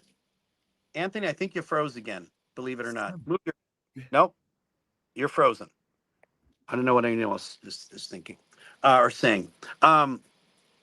Test 1 2, test 1 2, and bringing back the Guru. And there he is. Are you there? Check, check, check. Can't hear you. You're shitting me. Unbelievable. Can everybody I'm sure else everybody hear me? else can, but now I lost your volume, so I can't hear you. Hey, in the comments, let me know if you're hearing me, people. Is everybody hearing me? Can't hear you. Well, I'm going to continue to talk for a second and see if you can go in and out again and pull it up. Or I guess maybe I have to. Do I have to go out again? People are going to get frustrated here.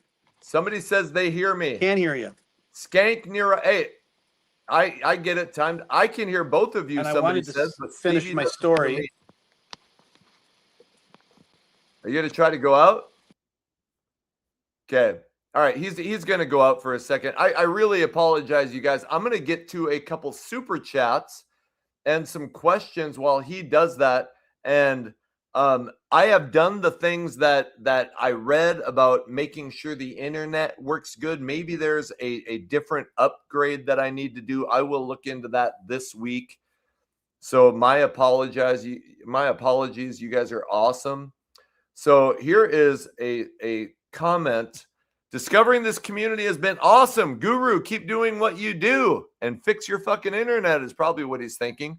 Connecting with Jones and doing this is amazing. See you on the mountain, Mike 19. Thank you so much. Here's another super chat. I'll try to get this question to Stevie, but that one mortgage guy. We only met once at the Key Club VIP lounge. You were with Daryl Roberts. You dodged a bullet with the ex-girlfriend, by the way. Here's Stevie. Stevie, can you hear me okay? I can hear you. Can you hear me? I hear you. Sounds good. Unbelievable. So Stevie, when we get, we're going to get back to Metal Sludge calling Janie or covering Janie. I want to go through a couple super chats. Let's do them.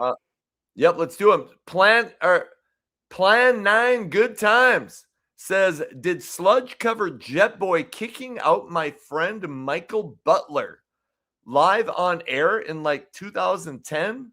I was co-host of that podcast. Thanks for the entertainment. Did you cover that, Stevie? I have no recollection of that. Zero. Okay. Sorry. Okay. Thank you for the super chat. And holy shit, Patrick Reeves, who is my brother from another mother and does so much for the channel that he doesn't need to do this. But Patrick, thank you for the super chat. Wow. Damn. Patrick asked Stevie, can you elaborate on names that you are aware of maybe if you know who auditioned for Warrant when Janie left during the Dog Eat Dog tour? I thought I heard that, or I know that Todd Poole from Roxy Blue was one of them. Did you hear about anybody else?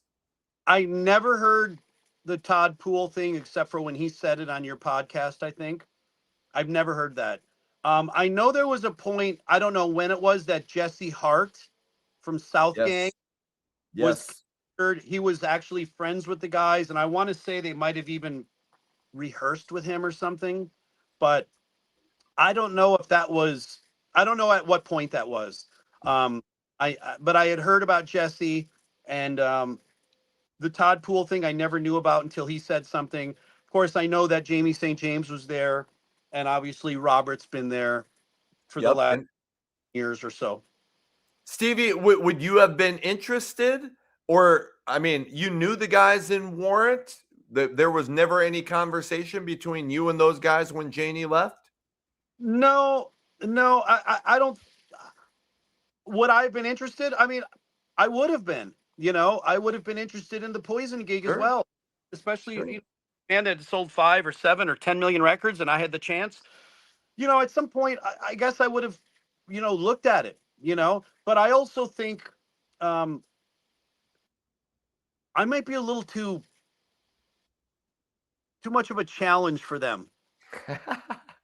A little bit more of me that's a little bit more of a wild card, Right. and I just be disrespectful to any of these guys that have gotten other gigs. But I think if you step into somebody else's project as well, whether it was Quiet Riot or Warren or Rat or Skid Row or any of those bands, you've got to play by their rules, Yep. And I'm a guy that's very independent, and I've established myself in a way, I guess, in my brain as to who I am and what I want to do. And I don't know that if I was told you can do this, you can't do that. Say this, you can't say that. Like at some point, I might not be able to stay within those guidelines. So I don't know Right. if I was a good option.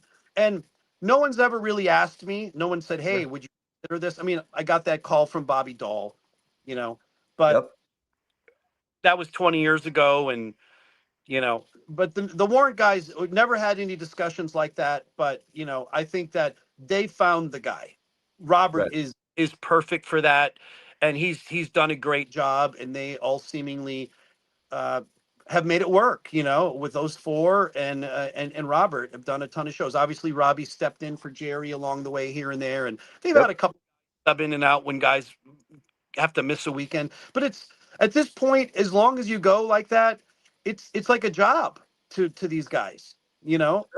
So, there's times when guys are going to be sick or something comes up and they don't want to miss a daughter's graduation, or there's an important date that they just can't get out of, and maybe they're getting offered a big chunk of money, so they're like, "Hey, get someone else to play the bass or the guitar for that weekend."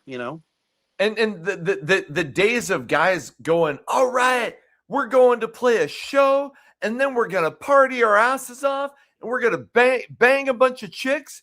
Now it's more like, and not that I know, but like from what I hear, get up early in the morning, fly to a fucking airport, take a van to the gig, sit around all day. Okay, fine, you get to play the show, drive back to a hotel, get up at 4 in the morning, maybe fly to another city for the Saturday night show, all that shit, and then Sunday fly home, and you're exhausted. Yep. So when you say it's a job, I envision it nowadays. Sure, the show is fun, but it's a job. 100%. There's so much that goes into it. That's why when someone says, "Why don't you play here? Why are you playing my city this weekend?" Or "How come we're not on the tour?" It's like you see a tour date, a tour ad mat gets released with 40 shows, and you can go into comments and immediately see a ton of people going, "Why aren't you playing here? Why aren't you stopping in our city? This is the second tour you've missed." It's like the guys are not deciding any of that. They're Right. not. The agent and promoters, usually promoters, if it's not just a singular club, there might be a guy that in Ohio, and he has markets where he's got clubs in Cleveland, Columbus, Cincinnati, Toledo, and say Akron. The agent calls up and says, "I got Joe Blow and the Dildos on tour in July, and we're going to cut across the Midwest. What do you got for me? I can give you 3 dates: July 3rd here, July 4th there, and July 5th here. Cleveland, Columbus, Toledo. I'll lock in all 3. Here's the money. Yes or no? Put it in." Now the agent's trying to get Pittsburgh and Philadelphia, and he's trying to route them this way. So at some point, that's all done. The band's not going Toledo, okay. Columbus, okay. Cleveland, okay, like at some point they're presented, here's a bunch of dates. Do you want to do these? You Yep. know? Yep. So many different details go into it, you know, and like you said, it is a job. There's so many things that go with a band appearing somewhere or everybody being on the same page and then having to get on that stage for that 75 or 90 minutes that night, play that show. What did you think of, and Patrick, thanks again, man. Jeez. Thank What did you think of Jamie St. James coming in for Warrant in 2000? Well, I know they put out the album Born Again in 2006. He came in like a year or whatever before that. What did you think of Jamie in Warrant? You know, I saw them play with Jamie a few times. I've known Jamie forever. Black and Blue was one of my favorite bands in the 80s. And Jamie is a total pro, you know, could sing, perform. There was no Yep. question. And I don't know how they came to pick him, but at some point he obviously was the guy, and it worked for a period of years. And I remember, you know, Jamie himself had told me this, and I think he said it in some interviews, that there was a couple of people that at some point met him backstage, and there was like a girl that said like, "Oh my God, I love you with curly hair," you know, because Janie had straight hair and Yep. Jamie's was earlier. So the girl kind of was insinuating that she thought that was Janie and he just had Yeah. curly. She might have even said like, "You got a perm? Oh my God, I love it," you know? And Jamie's Yeah. like, "Always been curly." And she's like, "Oh my God, I don't remember it being curly," you know? And then there was another time when somebody said something and then said, I always thought your name was Janie. And he goes, "Nope, my name is Jamie." And they're like, "Wow, I didn't know Jamie. I thought it was Janie." So, you know, whether or not Eric and Jerry and the guys thought, well, he's a singer. He's about the same age. He's got blonde hair. It's kind of like shoulder length. His name is Jamie, which kind of sounds like Jamie. Janie, you know, and it's kind of like what you had mentioned where Billy Morris had said this when Kevin had run into Billy somewhere and they did a show or they jammed together. And then he said, he called Frankie Benali and said, "Frankie, from 50 rows to the back, nobody will know this isn't Carlos," you know? Yep. Exactly. And I think Robert Mason's went on record that he had brown hair when he got the call. And then at some point, I think it was Joey that said, "Can you dye your hair blonde again?" You know, when Yep. he was going to be in the band. So there is some sense of like, I mean, did Skid Row think that when they saw Johnny Solinger, you know? Kind of And resembled him. I mean, I know that Tough went on tour in the 90s and we played, I want to say it was Dallas, and Solinger opened up for us. And they were a 5-piece. And when we got there at sound check, there was a bunch of posters, you know, Tough in concert with special guest Solinger. 5 guys, all standing there, all black. Johnny's in the middle. And I remember looking at the poster, rest in peace to Johnny. I Yep. remember, check it out. Skid Row Junior's opening the show, you know, because they looked just like, you know, they looked like a Skid Row band. Yeah. 5, Johnny's the singer in the middle. And again, you know, to maybe an average fan from some level of distance from the main stage, as they were on tour with Kiss, a lot of people probably wouldn't even know and might not have known. And of course, all the super diehards are going, "There's no way. How could they not know?" I mean, Yeah. but there's some some some A lot of people's relationship with hair metal is Hair Nation. Yep. They listen to it in the car, and to them, that means they are a big hair metal fan, which is fine. You know, those of us who live this music and you know every little fucking band member change, but most people who they went to prom and their theme song was "I Remember You," and they loved it back in the day and they still listen to Hair Nation, they're like, fuck, I'm a big fan. But they don't know all those little details that people like us and everybody in the chat probably right now that we know. 100%, you know. So I think at some point, you know, that's part of what they're going to do if they're going to have to fill the shoes. Maybe not with every guy. Obviously, Motley went the complete opposite with John Corabi replacing. Yep. You know, but I don't know. It's so far it's so far along now. It's funny. In the post that I put on Metal Sludge earlier today, pushing tonight, the article says where the go on YouTube to the Guru and Rachelle Tuesday, June 9th. If you look in there, I shared Janie Lane's 20 questions in that article. I quoted him a couple. You can read the hyperlink and follow it. If you go look at that article and read it, I encourage everybody to go read that article. Janie says some things in there which are kind of crazy when you look back and hear him saying it, because he did this 25, 26 years ago. And at some point he's referencing, I think we said one of the questions we used to ask is what bands should call it a day? Who should hang it up? And Janie at some point says Aerosmith, Van Halen.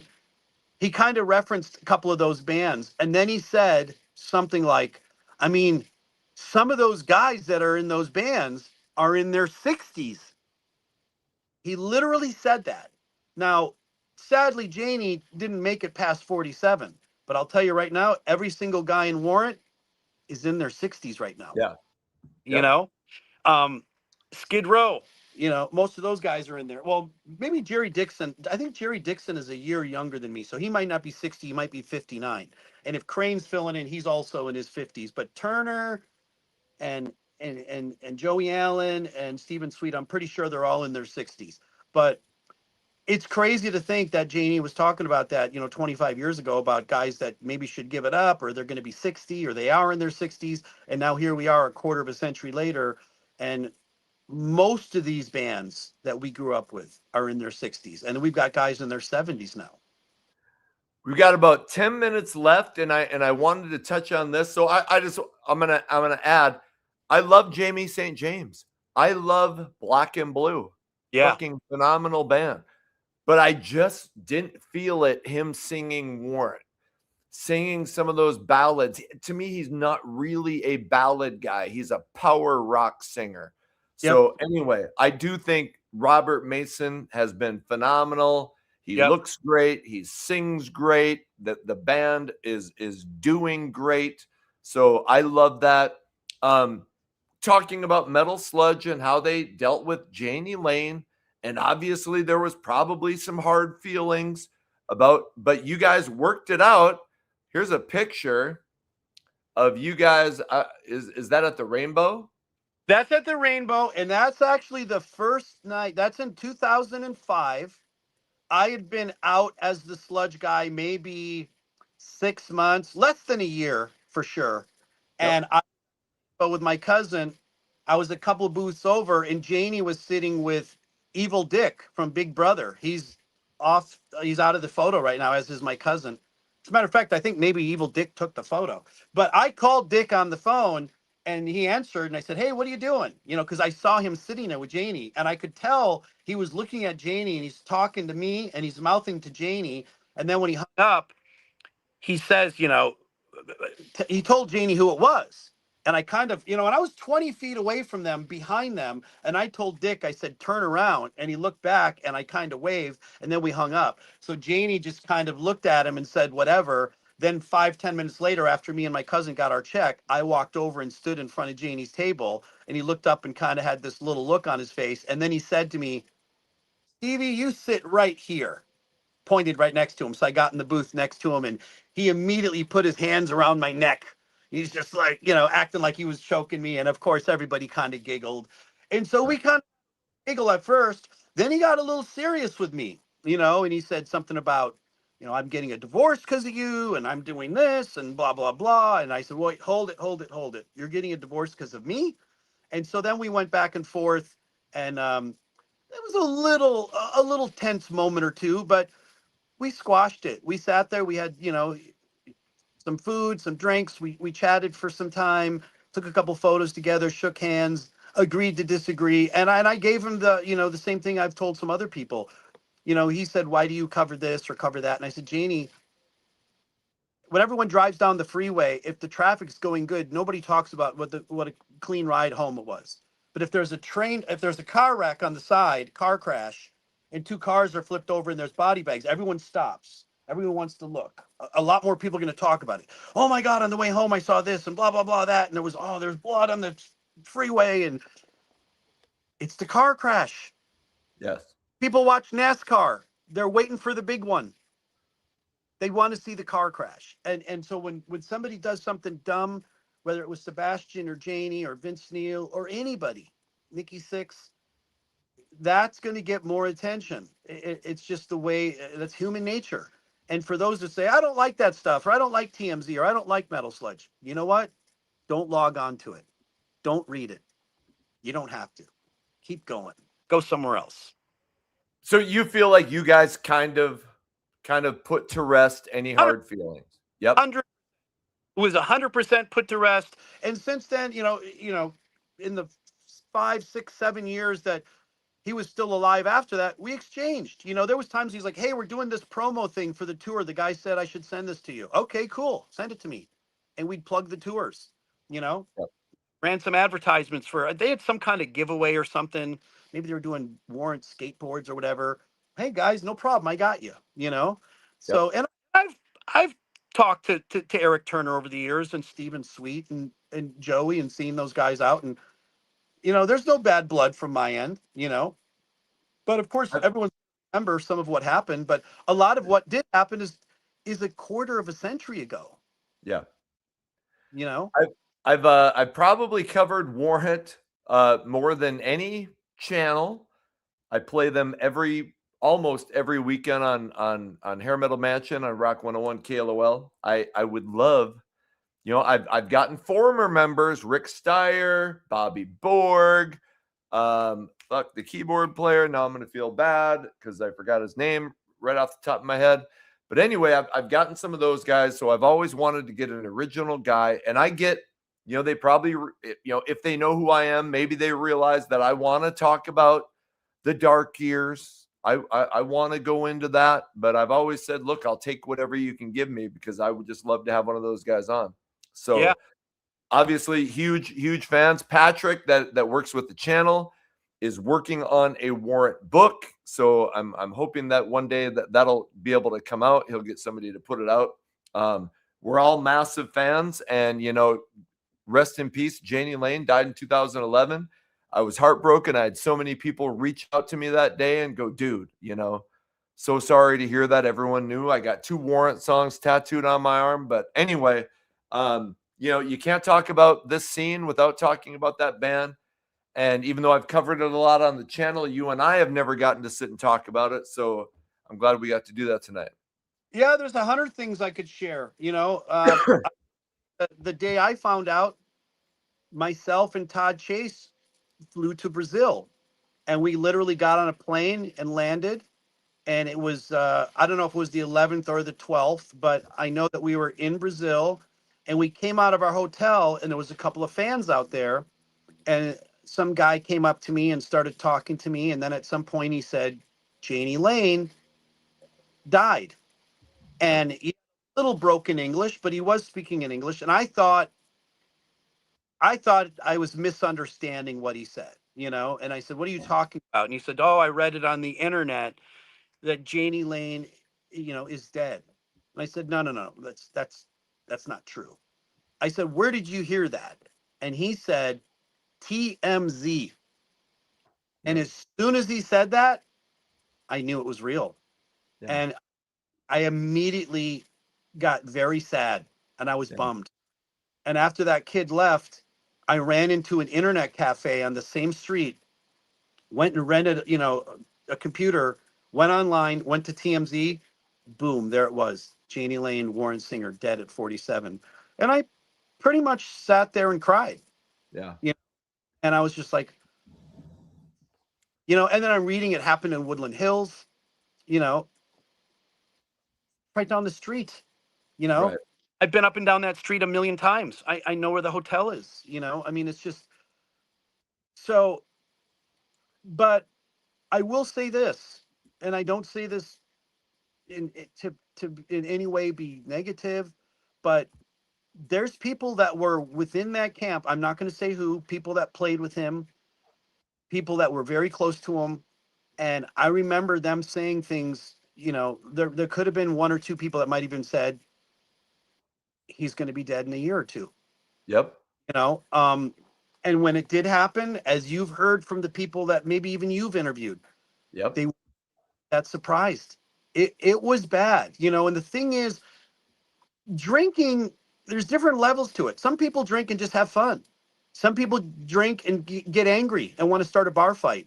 And then there's people that drink and black out and have no clue what they do, whether it's good, bad, fist fight, arrested, police, walking on the street naked, punching glass windows, no clue what they do.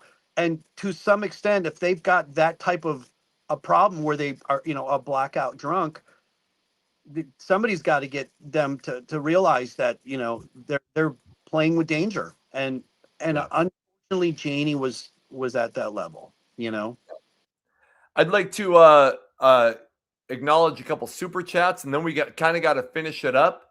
Yep. So I want to get into Patrick Cardoza says, Stevie, was the glam versus thrash thing real? And if stories about it from back in the day, maybe we could do that one quickly. Any thoughts on that? Again, the fans have a different perspective. When I joined Tough, Michael and George and Todd, one of their good friends from Phoenix is a guy named Jason Metallica. Metallica.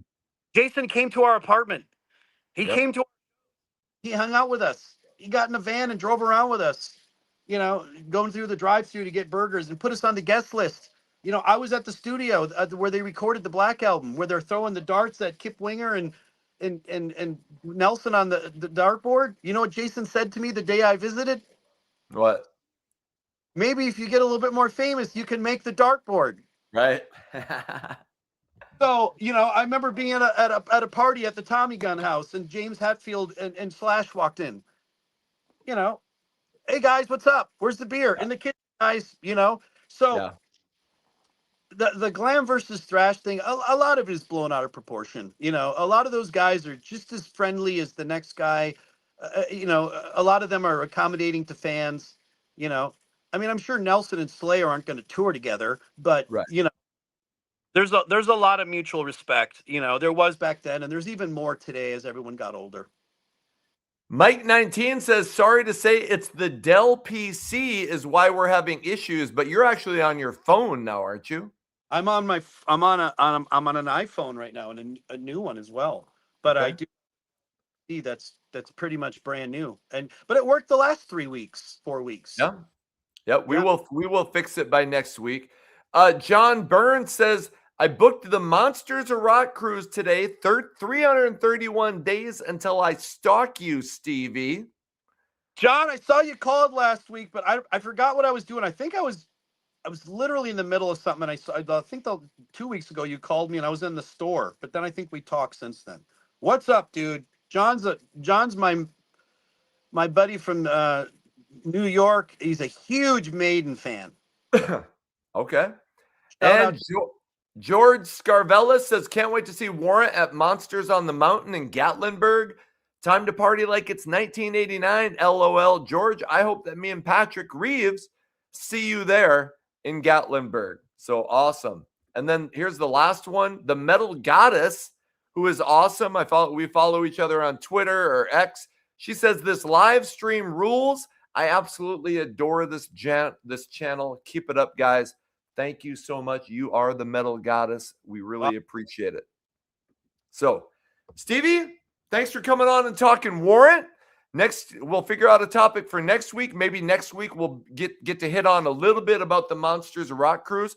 Go check out the video that I put out today with me and Stevie, kind of me interviewing Stevie about what you can expect on the cruise. Right. I'm so jacked. I am not going to miss it. A lot of people are reaching out to me about that.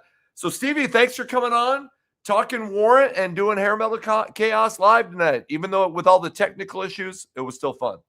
I was going to say, and my apologies, and thank you to everybody else. I don't know what's going on with my system here. I got to give it a once over. And again, I was a little tardy, a little late getting on because I had a film crew here for most of the afternoon, and they literally didn't leave until I was running late, So I was trying to get things going. And then for some reason, we suddenly had a mic issue. We had a mic issue last week too, but we got it resolved pretty quickly, right? It was over and done with really quickly. So I'm gonna look into to see if there's something I need to do with my internet, because I don't mind paying more, but everything that I had looked up before said no, you shouldn't need like a faster internet. Your internet should be fine. But we'll try to fix it, and I'm gonna look into my microphone situation. Anyway, thank you for sticking with us. So anything else before we wrap it up, Stevie? Other than I just want to say thank you to everybody that logged on, you know, especially with the comments. There's so many. I always go back after the fact and look through it and see stuff, and so much appreciation for everybody and for you, Anthony. The channel's great. All kinds of great videos this last week. Things are blowing up for you, and I couldn't be happier. Thanks to everybody for tuning in, and we'll see you next Tuesday on Hair Metal Chaos, show number 5. Yes, let me reiterate that. Next week, 5 p.m. Pacific, 7 p.m. Central. You guys are the best. We will see you next week. Metal Chaos with the And we'll see you next week. Son of a bitch.